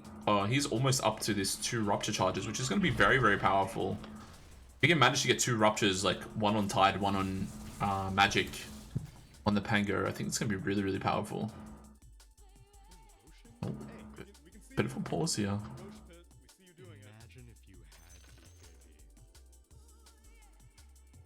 All right, quick item update. Chiquino has the clip near. That's interesting. I do like that. Yules as well. Already caught up on the Drow Daedalus, but Lich Missy does have that Aghanims, and this Lich Aghanims is insanely powerful. I will say that much. Can absolutely be like a instant cast AoE ranged black hole. Super good. Other than that, on the Radiant side, what have we got? Nothing too much. So this chat's very funny. The chat? Okay, let me have a look. Yeah. Headset died. J-Bud's headphones died, and then they were just throwing strays towards Ophelia on the Dire team. I wish my headset would die so Ophelia would stop yapping. Bitch, I have said like 3 lines. That's so good. That's so good. Yeah, this 11k lead, even like it is quite significant. I think Dire's the Dire team, just the overwhelming team fight is just making it really hard to be able to get a 5v5 that works for Radiant. And if you take a look at the graph as well, it's actually. Oh, sorry. Yeah, the graph. Sorry. Go ahead. Yeah, the graph is just saying, "Hey, man, I think Dire is gonna win." And you know what? I'm kind of leaning towards that side as well. Looney, they kind of like turned the corner, so to speak. They've made it far enough into the game now where it's like it's not the be all end all of just like having more items. And Looney's very good at this Drow hero. This is the hero that I would struggle to recommend letting her play because it's just very powerful. She knows exactly how it works. Yeah. So and actually a lot of the heroes on Dire. Same with the Phoenix, right? Like giving that to Jukino is just like you're playing into team fights where the other team know exactly how they want to execute. They know exactly what they want to do with these heroes. They know the limits of what they can do. I think the thing with Jukino is a lot of her heroes are just like they're so annoying. Like honestly, like Ench is so frustrating. Wyvern's so frustrating. Phoenix can be frustrating. If it's me, I actually prefer to verse like a Phoenix as opposed to like an Ench or a Wyvern if I had to pick. I don't know. Yeah, me too. I would as well. I try and like, and they're just heroes that make you play a certain way that are not fun. Yeah, Ench especially, man. This Ench hero is so annoying. Mm-hmm. Oh, Global Silence is coming through. The Drow is in Narnia. Getting punched up as well. They don't have any save. Lamb Supreme, Missy trying to find something on the backline. That Lich ult is bouncing around. They do need to be careful. It's going to end now on top of BTM. Looney is still alive. Magic trying to get them out of there. Is going to make it happen. They do kill Tide. Not exactly sure how the Tide died, actually. I was just having a look at the top half of the fight, but nicely done from the Radiant team. They're trying to make something happen, but BTM's just out. Probably wants to go and synth that Ags and try and build an AC, I imagine. We'll see where they go from here, but fight recap, 10k damage done, but only one death. Yeah, so Tide died there because they blinked in and they pressed Wind Waker to save the Drow. So, and then Drow had just enough time to be able to get out afterwards. So, like, yes, they lost the Tide, but it was probably well worth it because I would rather lose my Tide than the Drow every day of the week. Yeah, 100%. Yeah. So yeah, nicely done. Nice little sacrifice for my team from the Tide. I would I hope to see an AC pick up, please. Like, if there's anything these guys do, it's I feel like they're almost. Does this item give? Yeah. So at least they have a Vlad's. But like, yeah, the no bonus armor items is really hurting them. There's not a ton you can buy in the game, but like any of them would make a difference. Yeah, I mean, even like going for the armor enchantment on the neutral item, right? Like, I feel like that's like I've been clicking and looking, and they've just haven't gotten any, or they haven't chosen any at least. Yeah. Tide's got a Lotus, but not Tide. Tusk is a Lotus, but outside of that, it's this Drow has just had a free game in terms of what she's playing into with her right clicks. Yeah. Bloodseeker going for a refresher here. I don't think he needs to get it. I guess he's feeling like he's going to be a rupture bot. He's just going to go into a fight and just quadruple rupture. I can see that. Like, I think that's a good way to take the fight, for sure. At least start it, right? I think that's really, really powerful. But I'm just worried that like he's going to have no other contribution if he doesn't press rupture, right? If he gets caught out, he doesn't have a chance to press rupture. He's just going to be cooked. Yeah. So usually this like double rupture with the refresher is played around with the 8% initial, the level 15 level 15 talent that he's gone for. But to do that, you do need to like have the other facet where you don't silence yourself. That's right, you can get Magic Amp. Yeah, exactly. But there's a Smoke Grenade here. J-Bud, Magic to blink out completely. Magic is going to find Slanderous P. Slanderous P is going to get deleted, but they are going to try and turn this teamfight around.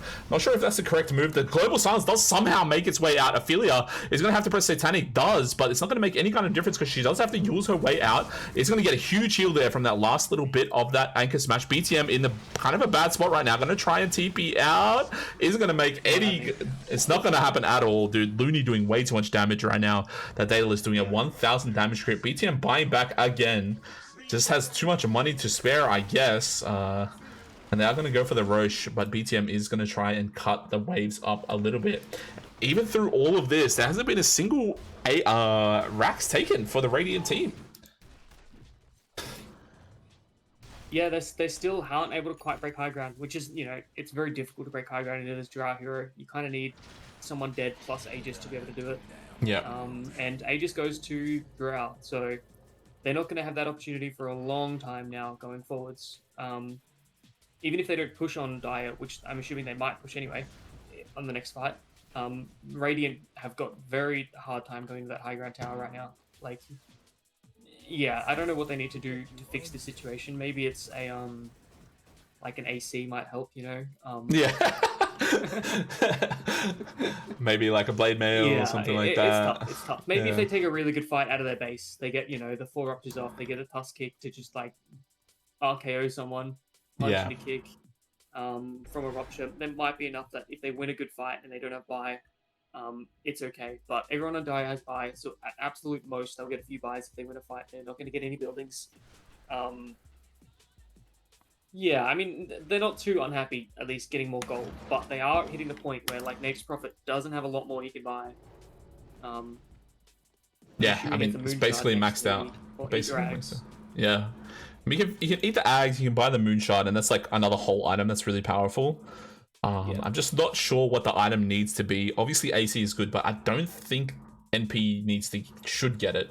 I mean, he probably should get it because he has no plus armor.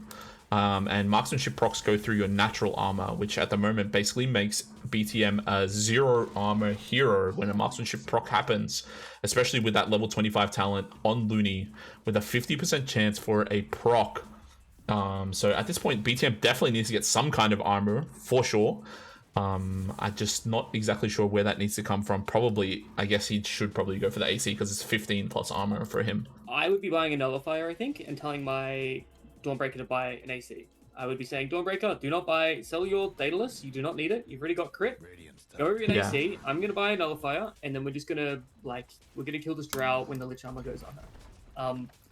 Saying that, they do have Break, which does stop the marksmanship procs from happening. So that is always nice. But, yeah, it's still... Big TPs though in the mid lane. Ophelia is going to end up being silenced. We'll have to Wind Waker or Satanic to cancel this. It's going to make their way out though. That Blubber does proc. He managed to make their way out. Yeah, I think an Nully is probably a good pickup for him. I don't know if he'll go for it. He's going for Daedalus instead.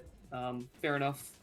Just do more damage. Maybe they think, hey, you know what? This Drow is going to do too much damage. Even if we get set, what's 7 armor going to make really? Maybe we just need to buy this thing so that we can press, just kill her in the 5 seconds we have in the break. Yeah. Or 6 seconds they've got a break. So maybe that's their mindset. I don't know, but it's still very hard to do, especially with the Aegis.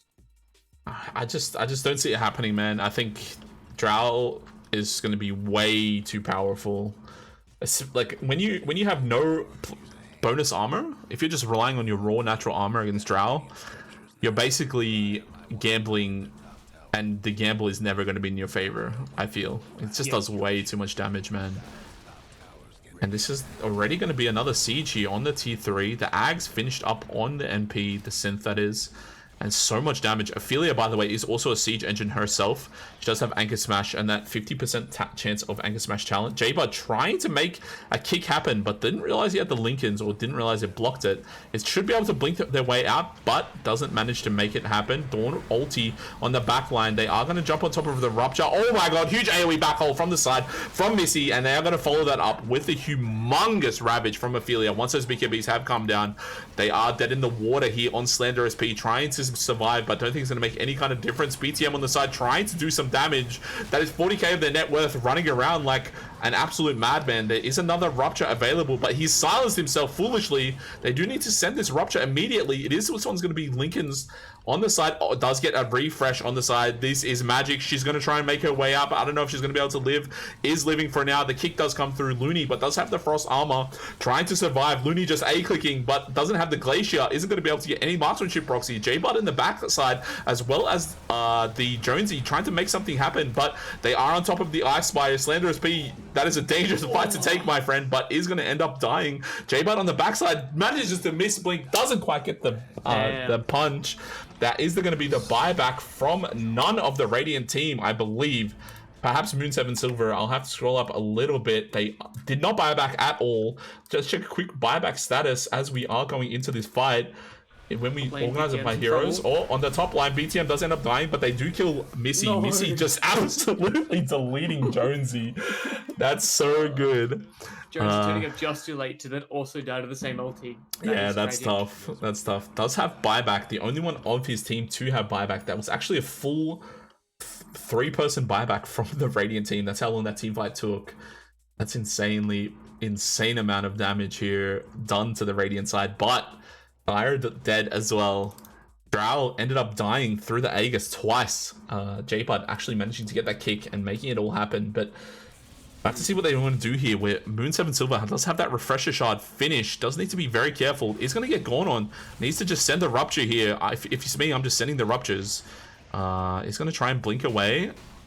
He's going to get on by Magic, though. I'm not sure if they're going to be able to survive. Does get the Refresher. Does need to BKB. Does get the BKB off. Send the Snowball, but I don't know about this. Sends the Rupture. He's going to have one more Rupture if need be. Silences himself for some reason. He can't cast the other one. Well tipped from Ophelia, if you're asking me, because he needed to send that second Rupture. J-Bud doing his best to try and save. Does send the kickback, but this is going to be J-Bud burned down. That's going to be 3rd-degree burns for Jakito's Sun Ray. And this is probably going to be the end of the game. Somehow we got to 56 minutes, Sean. And Radiant, even though they had, what, a 20k net worth lead, wasn't able to manage to close it out. Tough one to swallow, for sure. Like, they've played exceptionally well to be able to take a really strong combo and to drag it out as far as they can. But, you know, breaking high ground into this Drow hero is a whole nother battle in itself. And if anyone's going to abuse that, and know how to play around it, it's these guys on Pigggf. So, look, mental reset, go again for Little Piggies. I would be happy with how I went off that game, because, you know, they're playing into a very strong team. Close. So damn close, but not quite. You hate to see it, man. Like, it's always so brutal to be, like, that far ahead, feel like the game is in your favor, and then it just doesn't work out for you at all, right? We talked a lot about that armor, and I don't know if it would have made the difference, but I felt like it definitely would have helped. It would have helped, maybe, yeah. I mean, like, in that last fight that Drow died, to be fair, they purely fought around the vantage point not being up, whatever it's called, sorry, the Glacier not being up. Yeah. So they did an excellent job at breaking the Drow passive, waiting for the vantage point to not be up, kicking them back, killing them while they can't get any of the procs that are removing the armor. But, yeah, it's hard. It does such overwhelming damage. And there's so many other things you have to worry about too, like this Lich, the amount of damage the Lich pumps out on the Frost, the whatever it's called, the fucking bouncing thing. Yeah. Not Frost. Chain Frost. Chain Frost, that's the one. And the Pango absolutely pumping damage as well. Like, it's a tough little. There's a lot of other things besides the Drow you have to worry about. Yeah, I don't know. You know, GG, go next, bro. Reset. I'm sure. Yeah. It's tough, man. It's tough. I got faith in my Piggies, dude. Me too. I really think that Little Pigs, they showed us something very powerful there. Just a little bit incorrect on the execution, it felt like. Just some small mistakes. Even without buying like that AC buying all that kind of thing, I still think they had a very, very good chance, especially if they played around the Lincolns a little bit more. Maybe they had more Lincoln breakers, more ranged Lincoln breakers. Like, say if the Bloodseeker had purchased something that could break Lincolns for himself, or if Tusk, if like maybe the whole fight goes differently if Tusk manages to break the Lincolns on top of the Drow when they initially went, manages to kick Drow in, and then Drow's just standing there with no Glacier and is ruptured, doing all on top as well. It's tough, man. It's very, very tough. Yeah, I mean, like, to be fair, outside of maybe if they didn't die top lane when they TP top, like, maybe that game goes entirely different. But yeah, it was still tough. It's still a tough little, like, so much they had to get done, I think, to be able to win that game. So many small micro plays at the end to even bring it back. As I said earlier, you have to win a fight, deal with the buybacks from Daya, and then win another fight, and then probably win one more fight after that. Yeah. At that end. So yeah, close, but it would have still a huge uphill battle for them. 100%. Like 5-10 minutes. Yeah, that's tough. Oh well, we're going to game 2, and hopefully this one works out a little bit better for them. If you want to go get a drink of water or anything, my friend, I can hold down the fort. Absolutely do. I will be back. Yeah, go ahead. Yeah. Let's have a look at my friends list. I have a few people who are in a private lobby, and I can't watch their game, and it's making me upset. Looks like there's some scrims going on. Let me message Slane. I accidentally favorited him.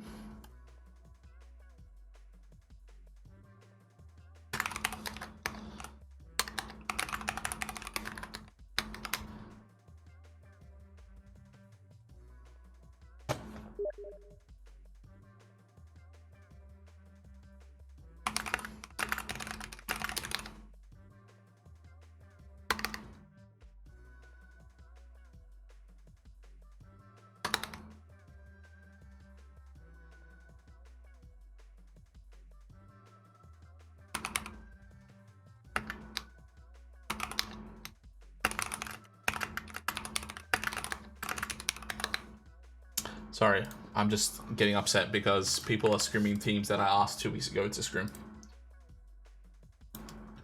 Right, it's literally impossible to get a scrim.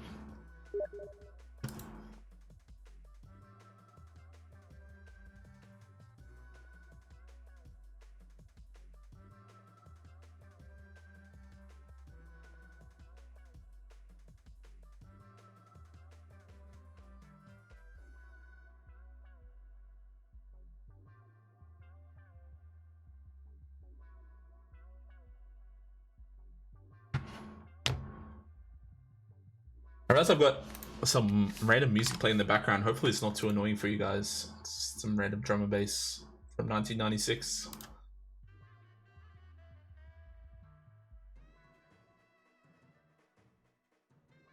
Very recent album.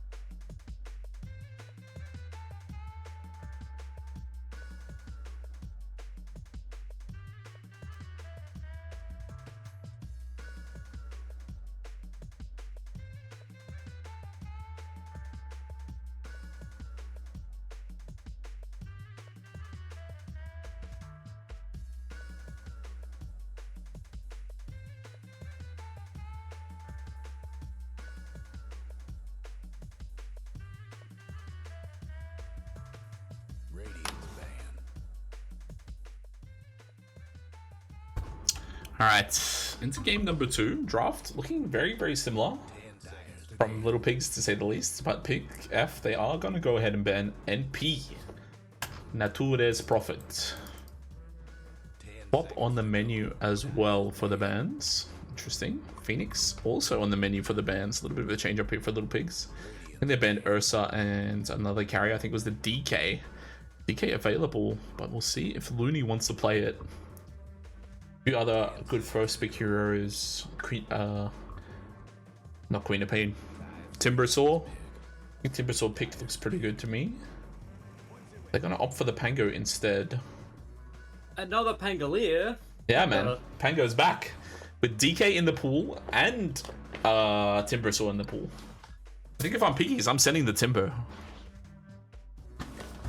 Nah, bro, these guys are sending the Dawnbreaker against first pick for sure. Imagine. Run it back. Exact same draft. I'm certain. Or maybe not the same draft, but I can see it. It's a good flex pick for them, really. Like, they run it mid, they can run it 3. Decent core. Good Yeah, call. see? Good shot. DB in the pool once again.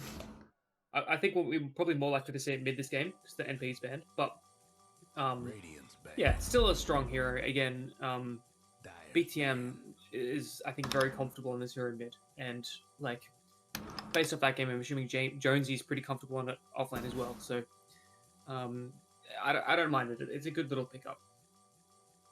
Yeah. I think they showed their prowess with it last game, so I'm not surprised they went for the first pick here. I just think there's a little bit better first pickable heroes. That's my only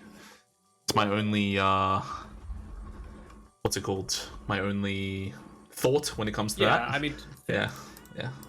Sorry, bro. I literally got a Steam message as I started that thought, and my brain just short circuited. I was just like, how do I respond to this question? Yeah. Dude. Bro, I had a look. Oh. I saw Igor is screaming. I'm so upset. I asked this cunt so many times to scream, and he's like, bro, I can't. I said, how's Monday, Tuesday? Yeah, I'm busy. Yeah. I asked Muncie, hey, do you want to scrim? No response. I asked you guys, hey, do you want to scrim? No response. Well, you guys are busy. Yeah. It's like, okay, guess we can't verse anyone. Asked 25%. Like Harry's scrimming apparently. What the heck? Yeah, apparently. Asked 25%. Hey, you want to scrim? It's like, we can't. We can only do weekends. We're all old men, so we have our weekends are always busy. Send me draft from scrim, please. Smiley face. Wait, that's the wrong person. Oh, I sent that to the wrong person. Hold on. Warlock. That's another staple Piggies hero, dude. Yeah. I think this hero is pretty good, man. I'm a big Warlock enjoyer. And Abaddon. Lovely. Love to see a bit of Abba. Probably one of my favorite heroes to verse, especially when Shaun and the Sheep are playing it. Very enjoyable hero to play into when you want to do literally anything on the map. I think this is a Bolt 1 hero this game, right? I think so too. Yeah, I think so. Yeah, I can imagine they've picked it for Looney here. I think Looney plays it. Maybe Missy plays it too. It's a Missy-esque hero, like nice, strong save support. Never mind, that's a Missy. That's the Missy hero. That's the Missy hero right there. I imagine this is an Abba one then. So if that's the lane of Ogre Magi Abba, I think that's pretty powerful. That lane looks kind of annoying nice to fight into. Attack speed boost, lots of damage to run people down with. I don't mind it. It's good. It's good. I still think Timber in the pool looks pretty powerful. You've been now versing, like, doing it into Abaddon. Obviously, like, he's got his ulti, right? That's one part of it. It's really strong. But I think getting the strength off of him, like the all stats reduction, it's really good from his Q. You can get away from him very easily with the Timber Chain until he gets the Orchid. And the hero is just like so easy to play around. So it gives you so much damage, gives you so much mobility. I'm very up on Timbersaw recently. I think this hero is very, very good. Gyro pick up with Mars still in the pool, so I could see a Mars pick on 18. Although I don't know if Ophelia. Oh, talk about there it is. Iconic picks, dude. There it is. It's going for full comfort on the little pigs, and I think that's what they usually always go for. So, love to see it. Yeah, I mean the Warlock Gyro is a classic lane, right? You just press Natal Bonds, and then you just flack down the wave, and their team takes a bunch of damage, and you just go jungle. Go jungle, pull the creeps in. Yeah, if they want to contest the pool, you just do the same thing again. It's very hard for them. Yeah, and a lot of these traditional heroes that you pick into a Gyrocopter to deal with them, the Dawnbreaker's nice into, like the Tide, the Mars, those sort of things. So it's a nice. It's coming together a little bit for Little Piggies. The only thing that I would be worried about is right now they've got two heroes who want to walk up in front, and they've got heroes who want to play the back, but they don't have any heroes who can really, blink on the back line or force or set up anything. They don't have anyone. Like, their strategy right now is we walk with them. So I'd like to see maybe a pickup of a support who can at least start things. Maybe the Tusk again, maybe something like a Clock. But even then, I feel like their draft is missing something that does that specifically. Everyone's waiting for someone to go in. They need someone to start the fight, right? Like, there's not a real way to start the fight unless Necro's huge, and then Necro can just go and press his shard and get in the middle of everyone and not really care. That's They definitely need a hero like that. Additionally, they're waiting on this Necro Radiance timing, right? So, like, if Necro has a bad start to the game, there's not much they can do. So I'm not sure exactly what the solution is on this last pick, but I'm hoping they pick something that has a bit of can make stuff happen early in the game, and then also is nice to jump on the backlines later. Maybe again like a Clock or something like that could be good here. I like the Zeus pick. This is good. Me too. It gives them so much damage. I think. Okay, hear me out. Ophelia Pango, mid Magic Zeus, safe lane Looney, and then there's picking Jakino's hero last. What do you think? Yeah, that's exactly what I think this draft is. That would be my guess too. I mean, maybe Jakino's picked herself the Zeus, but I think more likely she's saving herself for 23. I think so, yeah. Yeah, I'm trying to think about what hero she could pick that would be strong here. I think she can just play something like Clockwork, something like that. Someone who goes in. They got the first pick out of it, yeah. Even the even something like the Wyvern might be really annoying to play into this Dawnbreaker Gyro, you've got Curse, they've got maybe a Dispel, like a Shadow Demon even, might be okay. Shadow Demon looks good. Can you play Shadow Demon? I don't think she plays it. I think Oracle looks amazing here, but I also don't think she plays it. Whenever I see Necro and I'm playing Oracle, I'm cheering, bro. It's so free to just dodge, like to just stop the Reaper Scythe damage. So easy. Oh, dude. when I see her, I want to play Tusk every time, dude. I'm like, Yeah. I don't care about the rest of the game. I just want to style on this one guy. Hilari is saying Giacchino does play SD. Personally, I've never seen it, but we'll see what happens. Yeah, that's what I thought. I think Igor said it last week when I was watching the Fearless draft thing. Yeah. It's like, oh, we're gonna see an SD maybe as a deny pick when you picked it. Bro, the SD against the Abaddon was really good. That was Fury's idea. I think that was really good. It was a interesting lane. Like your laning was like awesome for that game. I was like, I think it was game 2 you picked it. Is that right? Yeah, game 2. Yeah. Yeah, it was powerful, very powerful. I was like, Pretzel is focused. He wants to win this one. I did. I wanted to. Game 1 I wanted to win too. That game 1 was winnable. Game 2 was winnable. Game 3 we won. And game 4 we got cooked. You were just you were locked in, dude. That's what I was saying. Ooh, there's an annoying hero, Ench. Yeah. It's a good pick. I like Ench here. Yeah. Good dispel for the Necro too. So the Necro can't really go straight away. You can press the Doohickey on him. Yeah, the enchant. Yeah, you can also dispel the healing from the Warlock early game as well, which is nice. Yeah, I think SD looked a little better than Enchi, if I'm being honest, but I know that this is a big comfort hero for Giacchino, so... Yeah, and like you said earlier, they kind of need a bit of a body to go at the front, right? So yeah. Maybe that's why, like, Ench does that pretty well. I'm worried they just won't be able to start a fight until Abba gets his, like, you know, ratty blink. That's the main thing. It's hard for them to start a fight. Both teams kind of just want the other one to walk into them. Yeah, I might just go leave for 20 minutes and come back, and then we can start watching the game, you know? Yeah, good idea. Yeah, it's just going to be like 0-0. Yeah. Interested to see where Little Piggies takes this here. Yeah, the Clockwork and the Tusk band, as I said earlier, both like heroes that are nice to sort of pair in with what. I think Marcy looks pretty good here. Yeah, potentially Marcy's a good pick too. I'm trying to think if there's any range heroes that do that same functionality, like range supports. I don't really know what J-Bud's hero pool looks like. So. Yeah, me neither. I think the Hoodwink. Okay. Okay. All right. I can see it. Maybe a little bit squishier than I'd like, but I still can see it as a hero that moves around, sets stuff up. The Spell Amp synergy with the Necro is nice as well. I think Dawnbreaker Hoodwink is a bit of a non-Bowen lane, you know? You break the tree that you've grappled them to. But, you know, if you go in after the Dawnbreaker, it definitely feels really nice. I just don't see how they're killing Magic this game. Like, just thinking about it. Unless Magic makes a big mistake, she can just use her Heavenly Leap out of anything. Yeah.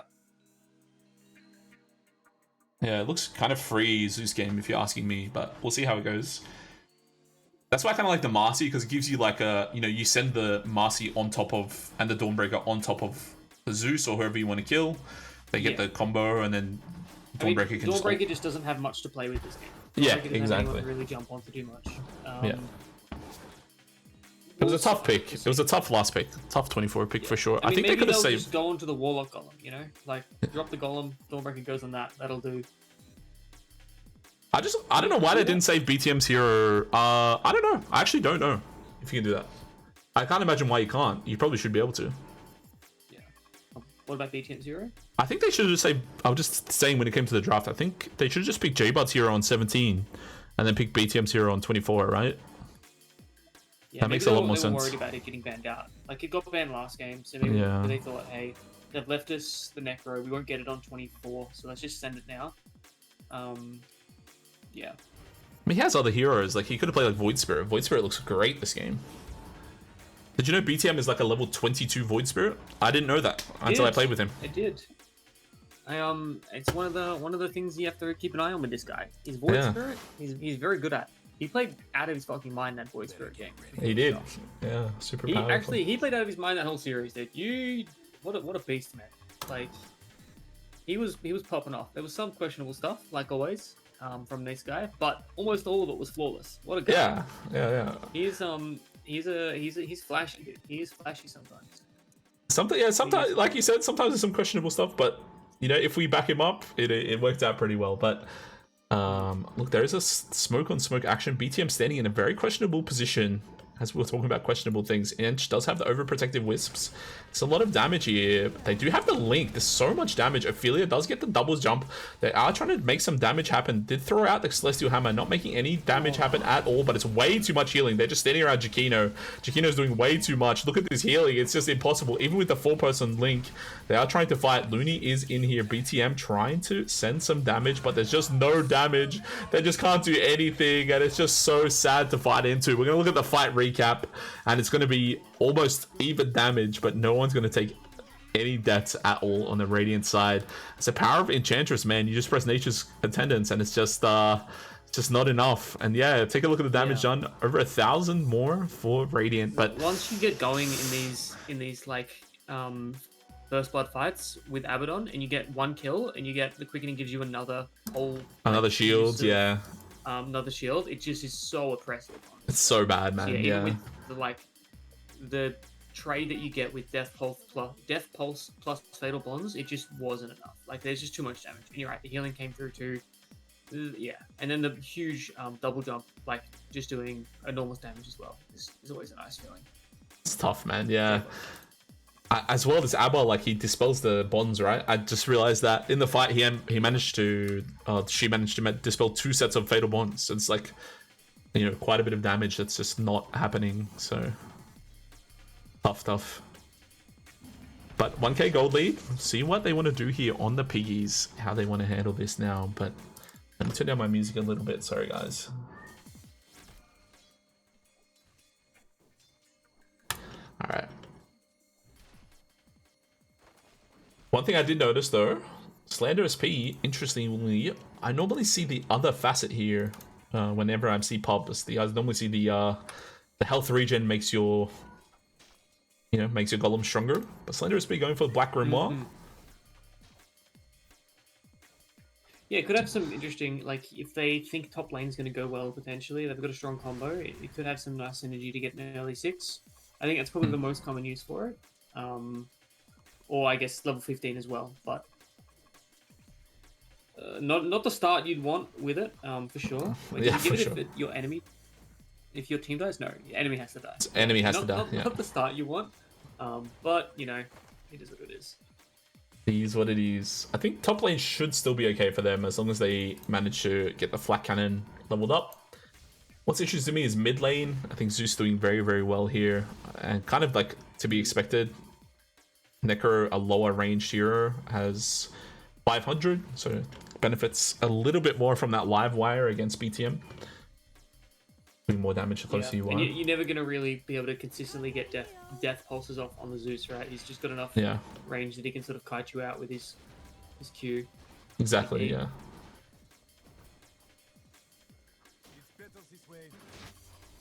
Bottom lane, J-Bud just trying to harass a little bit, but very hard to harass now that Ogre Magi is level 2. That learning curve facet, J-Bud very, very squishy on this Hoodwink.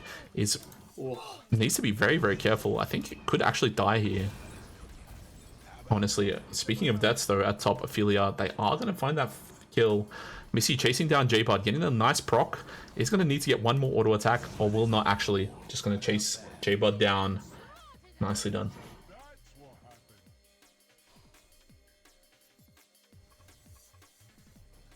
And I don't know about this one, Sean. This one's looking a little grim compared to last game. Yeah, tougher start for sure. I mean,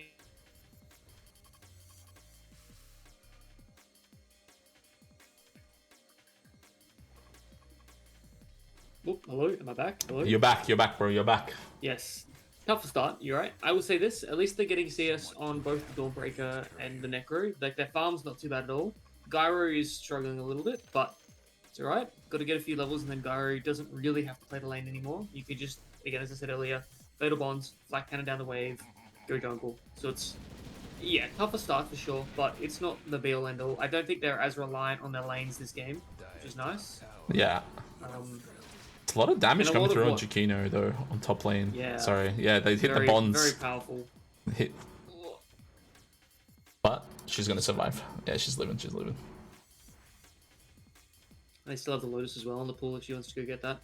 I think the speed of which Radiants are going to play their draft isn't so fast that being so far behind at the start isn't going to be the end of the world. Like, it's not like they're going to run at them in 6 minutes like crazy.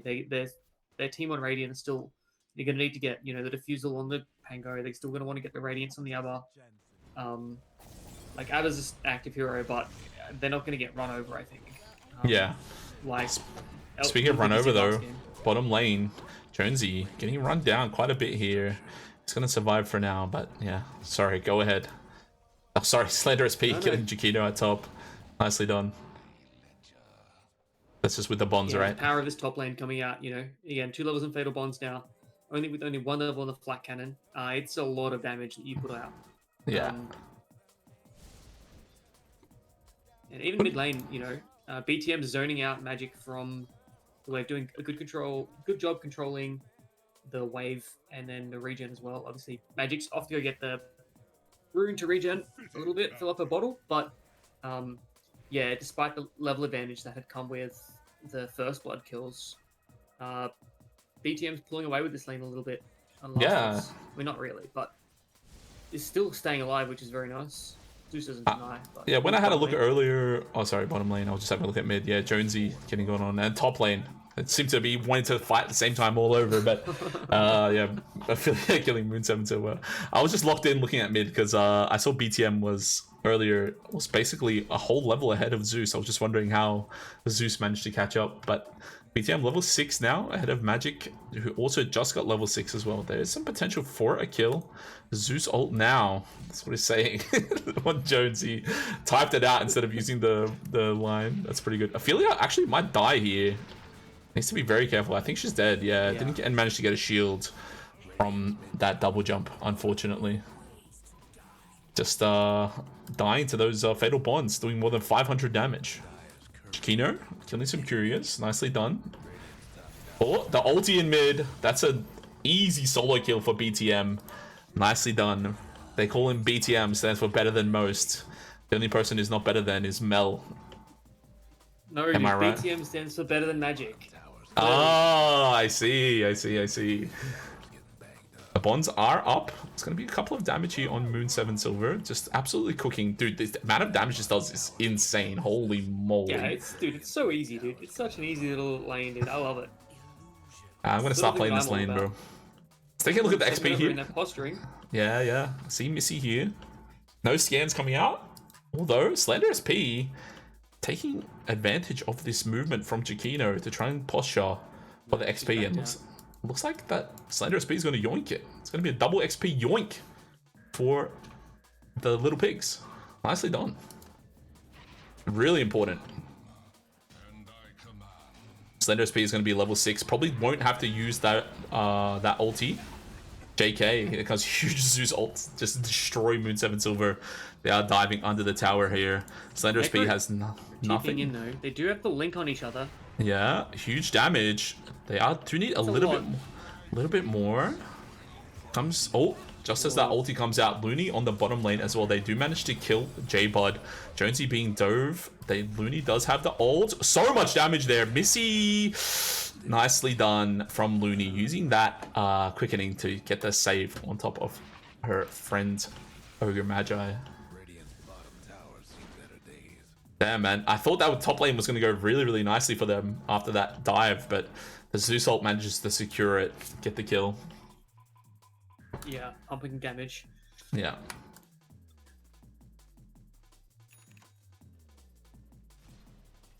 This every time I watch BTM play this Necro, he queues up his relic before he queues up his Radiance. So it looks like he's just it's look like he's already bought the component. I don't know about you, but I would queue up the whole thing. So yeah. He trips me up, dude. I'm like, oh damn, this guy's rich, and then I'm like, oh wait, he still hasn't even got the relic. Like, yeah, he's 1,400 cheaper than I thought he was. Never mind. Absolute debate, but that's just how I guess that's how he does it. Some people, it's a muscle memory. Some people just do it certain ways. I think this timing though on the Ratty is going to be pretty nice. I'm expecting 13 minutes, 13 minutes. If you can get a kill. He's pretty happy. He's 9 minutes in. He's got 4.5k net worth. Like he's pretty He's having a good time, all things Yeah. considered. How that first blood fight went. 100%. Magic pushing in the mid lane, but BTM is going to come in to defend that. Nicely done. Using that leap to make their way out here from Magic. Overall, even though there's been 15 kills, I feel like this game has been a little bit slower than last game, Sean. Yeah, for sure. I think we won't see a lot happen anyway until we get our Radiance timings on the 2 cores. Because it's not like, again, the diffusal maybe on the Pango is probably a big item, but neither of these teams are really going to...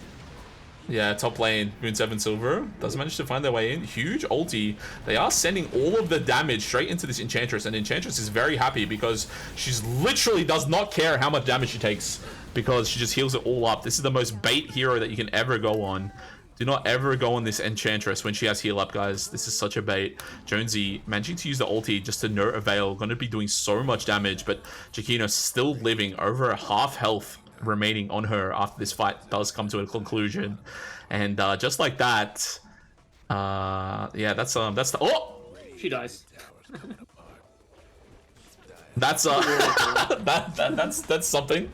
But Magic getting cooked up as well. Oh, Slender's P going crazy with it. Yeah, what's going on with this? Oh, this Warlock Golem's doing way more damage than any other hero. What the hell? I gotta look at this fight recap because I feel like they were pumping so much damage into that Enchantress to no success. Yeah. Yeah. Here we go. Oh, wow, look at the damage that the Slender's P pops in that. It's Yeah. 4k damage. That's like, 70% of his team's damage for that fight. It's insane. I guess a lot of that's on the Fatal Bonds, but also the Warlock just slapping away for, 40 whole seconds. Okay, Sacred Relic finished up for BTM. Heading towards that Talisman of Evasion, 1100 gold away. But Neutral keep killing Missy? How did that happen? Guess she was just trying to get a kill and ended up dying. Okay. Little Piggies have swapped their cores around. They've got the Gyro farming bottom side now, where the Ancients are. It's also a little bit safer.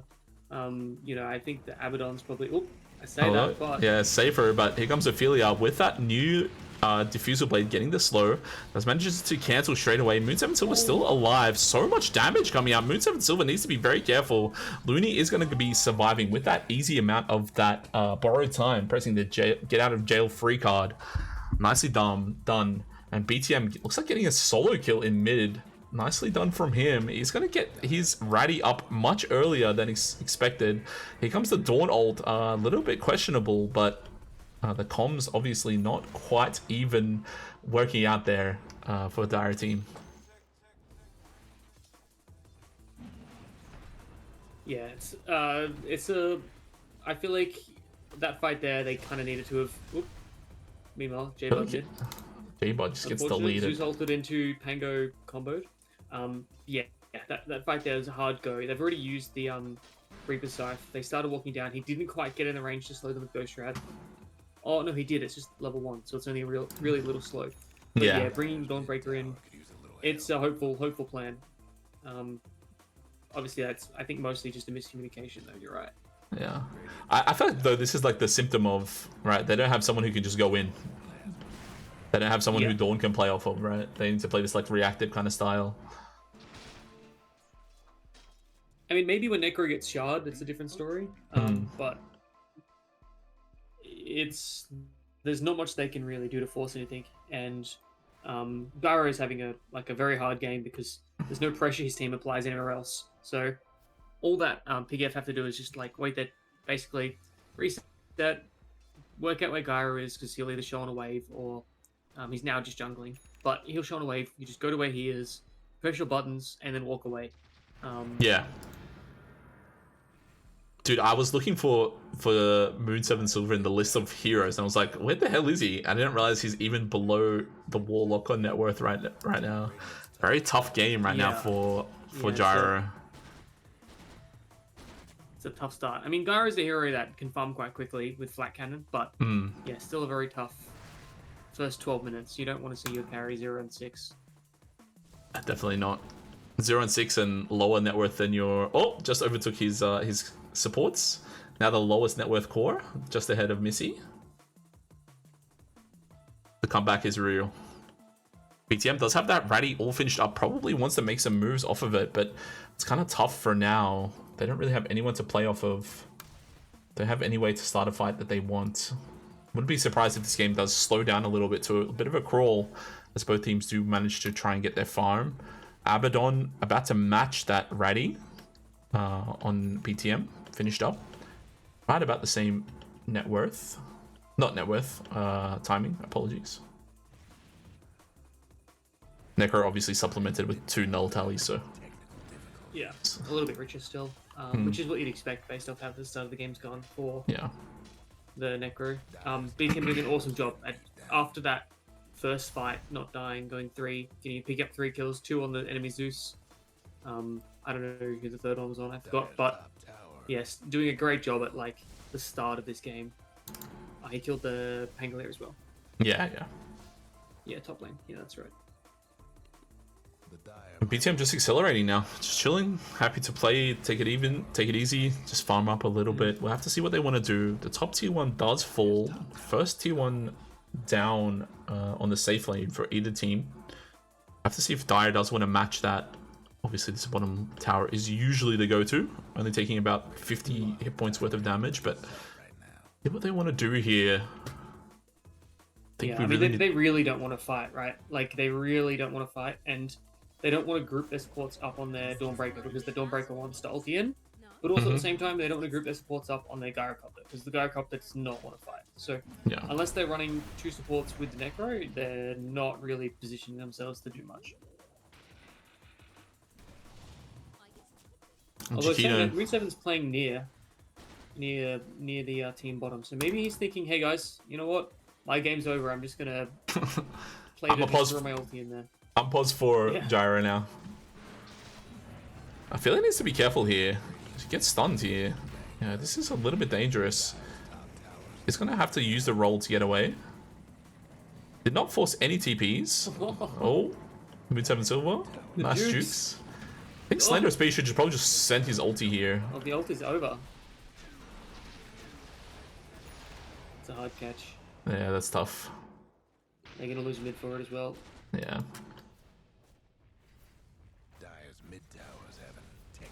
BTM does have his travels, although he doesn't have TP for 40 seconds. So he can't really join his team right now, unless he portals, but... Yeah. Yeah. Oop. Chiquino with the pings. Guys, let's run like this. Go right. Go get them. Go kill them. What's Chiquino got for the drums? Going for treads now. I can see that. Probably gonna start putting some levels into impetus now. Make some use of her mana other than her 2 spells. This one's a slow burn for sure, Sean. We'll have to see where it ends up. Not sure who this really favors. Moon7 Silver catching up a little bit, copying a little bit of damage from Ophelia on the bottom lane, but yeah, I'm not exactly sure where this is going to end up. Smoke Grenade, though, is going to start things off a little bit. BTM is here. He's going to probably get deleted off the face of the planet. Needs to be very careful. Sends the Ethereal. There is going to be a stun from Missy to try and find the rest of the kill. They're actually going to try and kill Magic. Magic actually nearly dies. Nicely healed from Looney to try and save that. So that is going to be BTM dead. Zeus ult does come through. They do end up killing Moon7 Silver as well. Slender SP is here. They do have vision, of course, with that lightning bolt. Magic is going to have another lightning bolt in a few seconds, but I don't think it's going to make any kind of difference. Slender SP sends the ult under the tower. Looney taking no damage, and they are going to have another dispel for this Fatal Bonds as another fight ends up very badly for Little Pigs here. Parry this Abaddon, right? You take these fights and you get to just keep pressing your like what, 200 damage shield. J button trouble. He's gonna TIG out.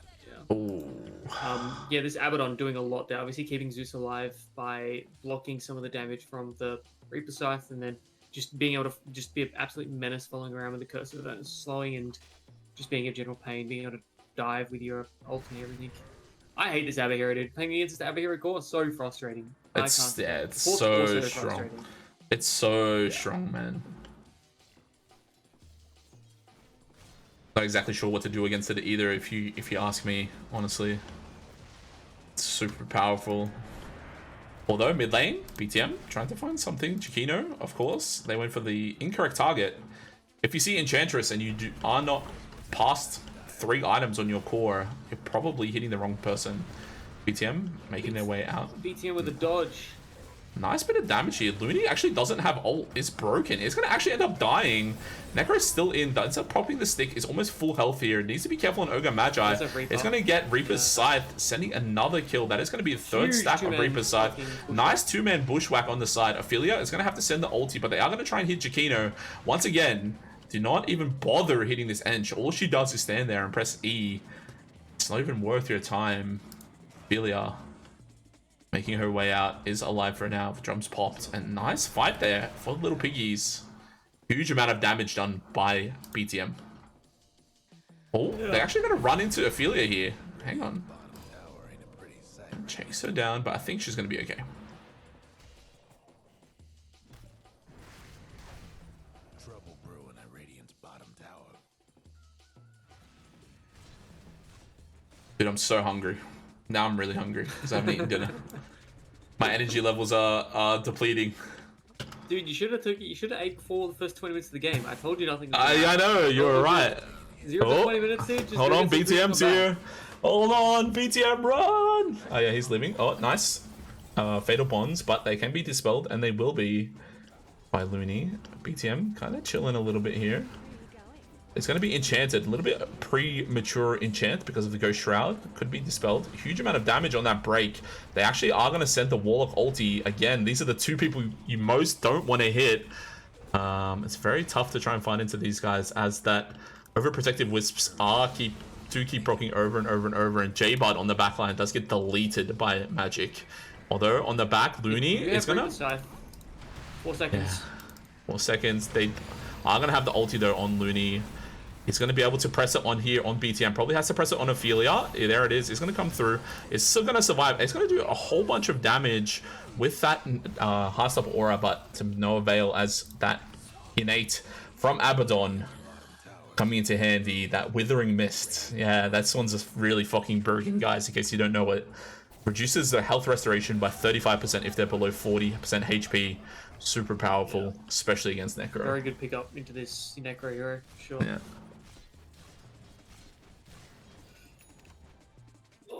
Well, I don't really know what Dire could do besides just wait for their inevitable getting run at. They pump so much damage in these fights, but like the poor goes into the Enchantress, she doesn't care. Goes into the Abaddon, they don't care. It's unless they're getting the damage on the targets they need to, it's a lot of it just gets healed off. And Yeah. it's like, well, who cares? Yeah, man. And the thing is, like, even if they had a spirit vessel, even if they had a spirit vessel for Jakino, it can just get dispelled, right, from this aphotic shield. Bro, why does this aphotic shield do dispel, man? On God. I don't know, man. The hero will be so powerful even without it doing a dispel. I feel like it should be a 15 talent. Pretty strong. Yeah, I feel like a 15 talent or 20 talent. Yeah, okay, that's insanely powerful. Why does it do a strong dispel on a 6-second cooldown at level 1, bro? At level 7, sorry. You know who else has a strong dispel that you should pick? You should pick this Legion Commander hero. Yes! Extremely powerful hero. Holy moly. Although BTM at bottom is going to be wishing he had a hard dispel. He's going to try and go in here on Jakino. Manages to dodge, but they are sending the ulti. Full HP on Abaddon. Yeah, he can press his ulti while he's in... pretty sure he can press his ulti while he's in Reaper's Scythe stun. So yeah, he can. Pretty tough stuff here. This is Zeus coming in as well. Sends the Zeus ult so much damage. Jonesy going to be the first target, making their way out. The heal is about to touch, but he goes down earlier. Looney needs to be very, very careful. The Ethereal does come through. Missy is here, going to throw the stun. J-Bud trying to find something on the back line. Not going to make it. Buttons are cooldown. Yeah, the buttons are just on cooldown. The channeling still on Slenderous P. He's spending the goo. He's like, come to me in the goo, my friend. But Slenderous P is just going to be deleted here. The double dust.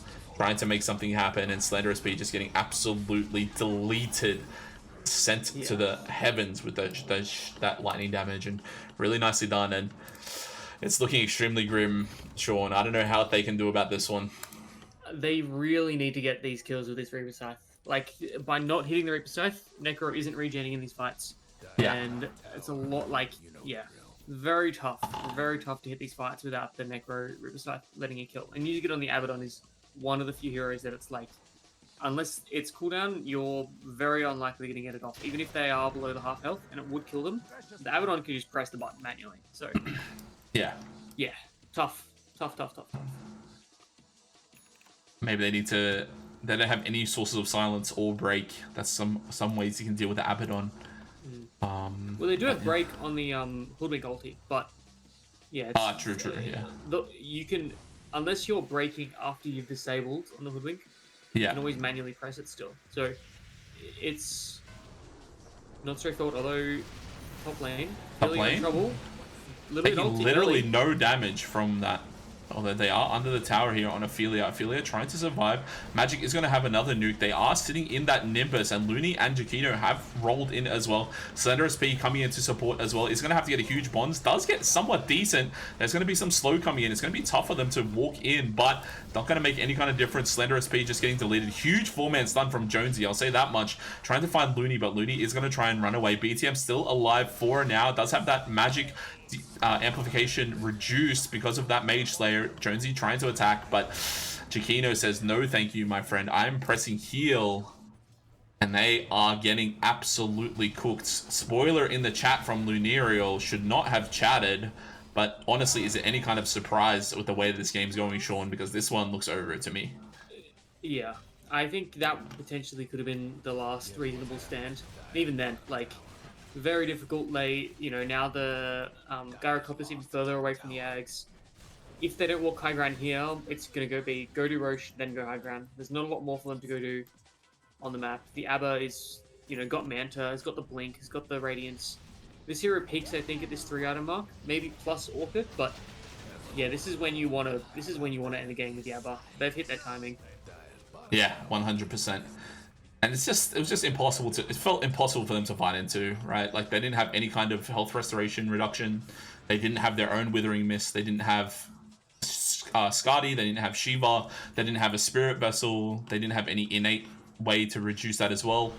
Nothing coming to mind, but I'm sure there's something that's innate to some other heroes. And, Chiquino showed us how powerful this Ench can be when she's the primary target. If you just manage to press your Nature's Attendants and people press their spells on you, you're cheering, just like what's going to happen right here.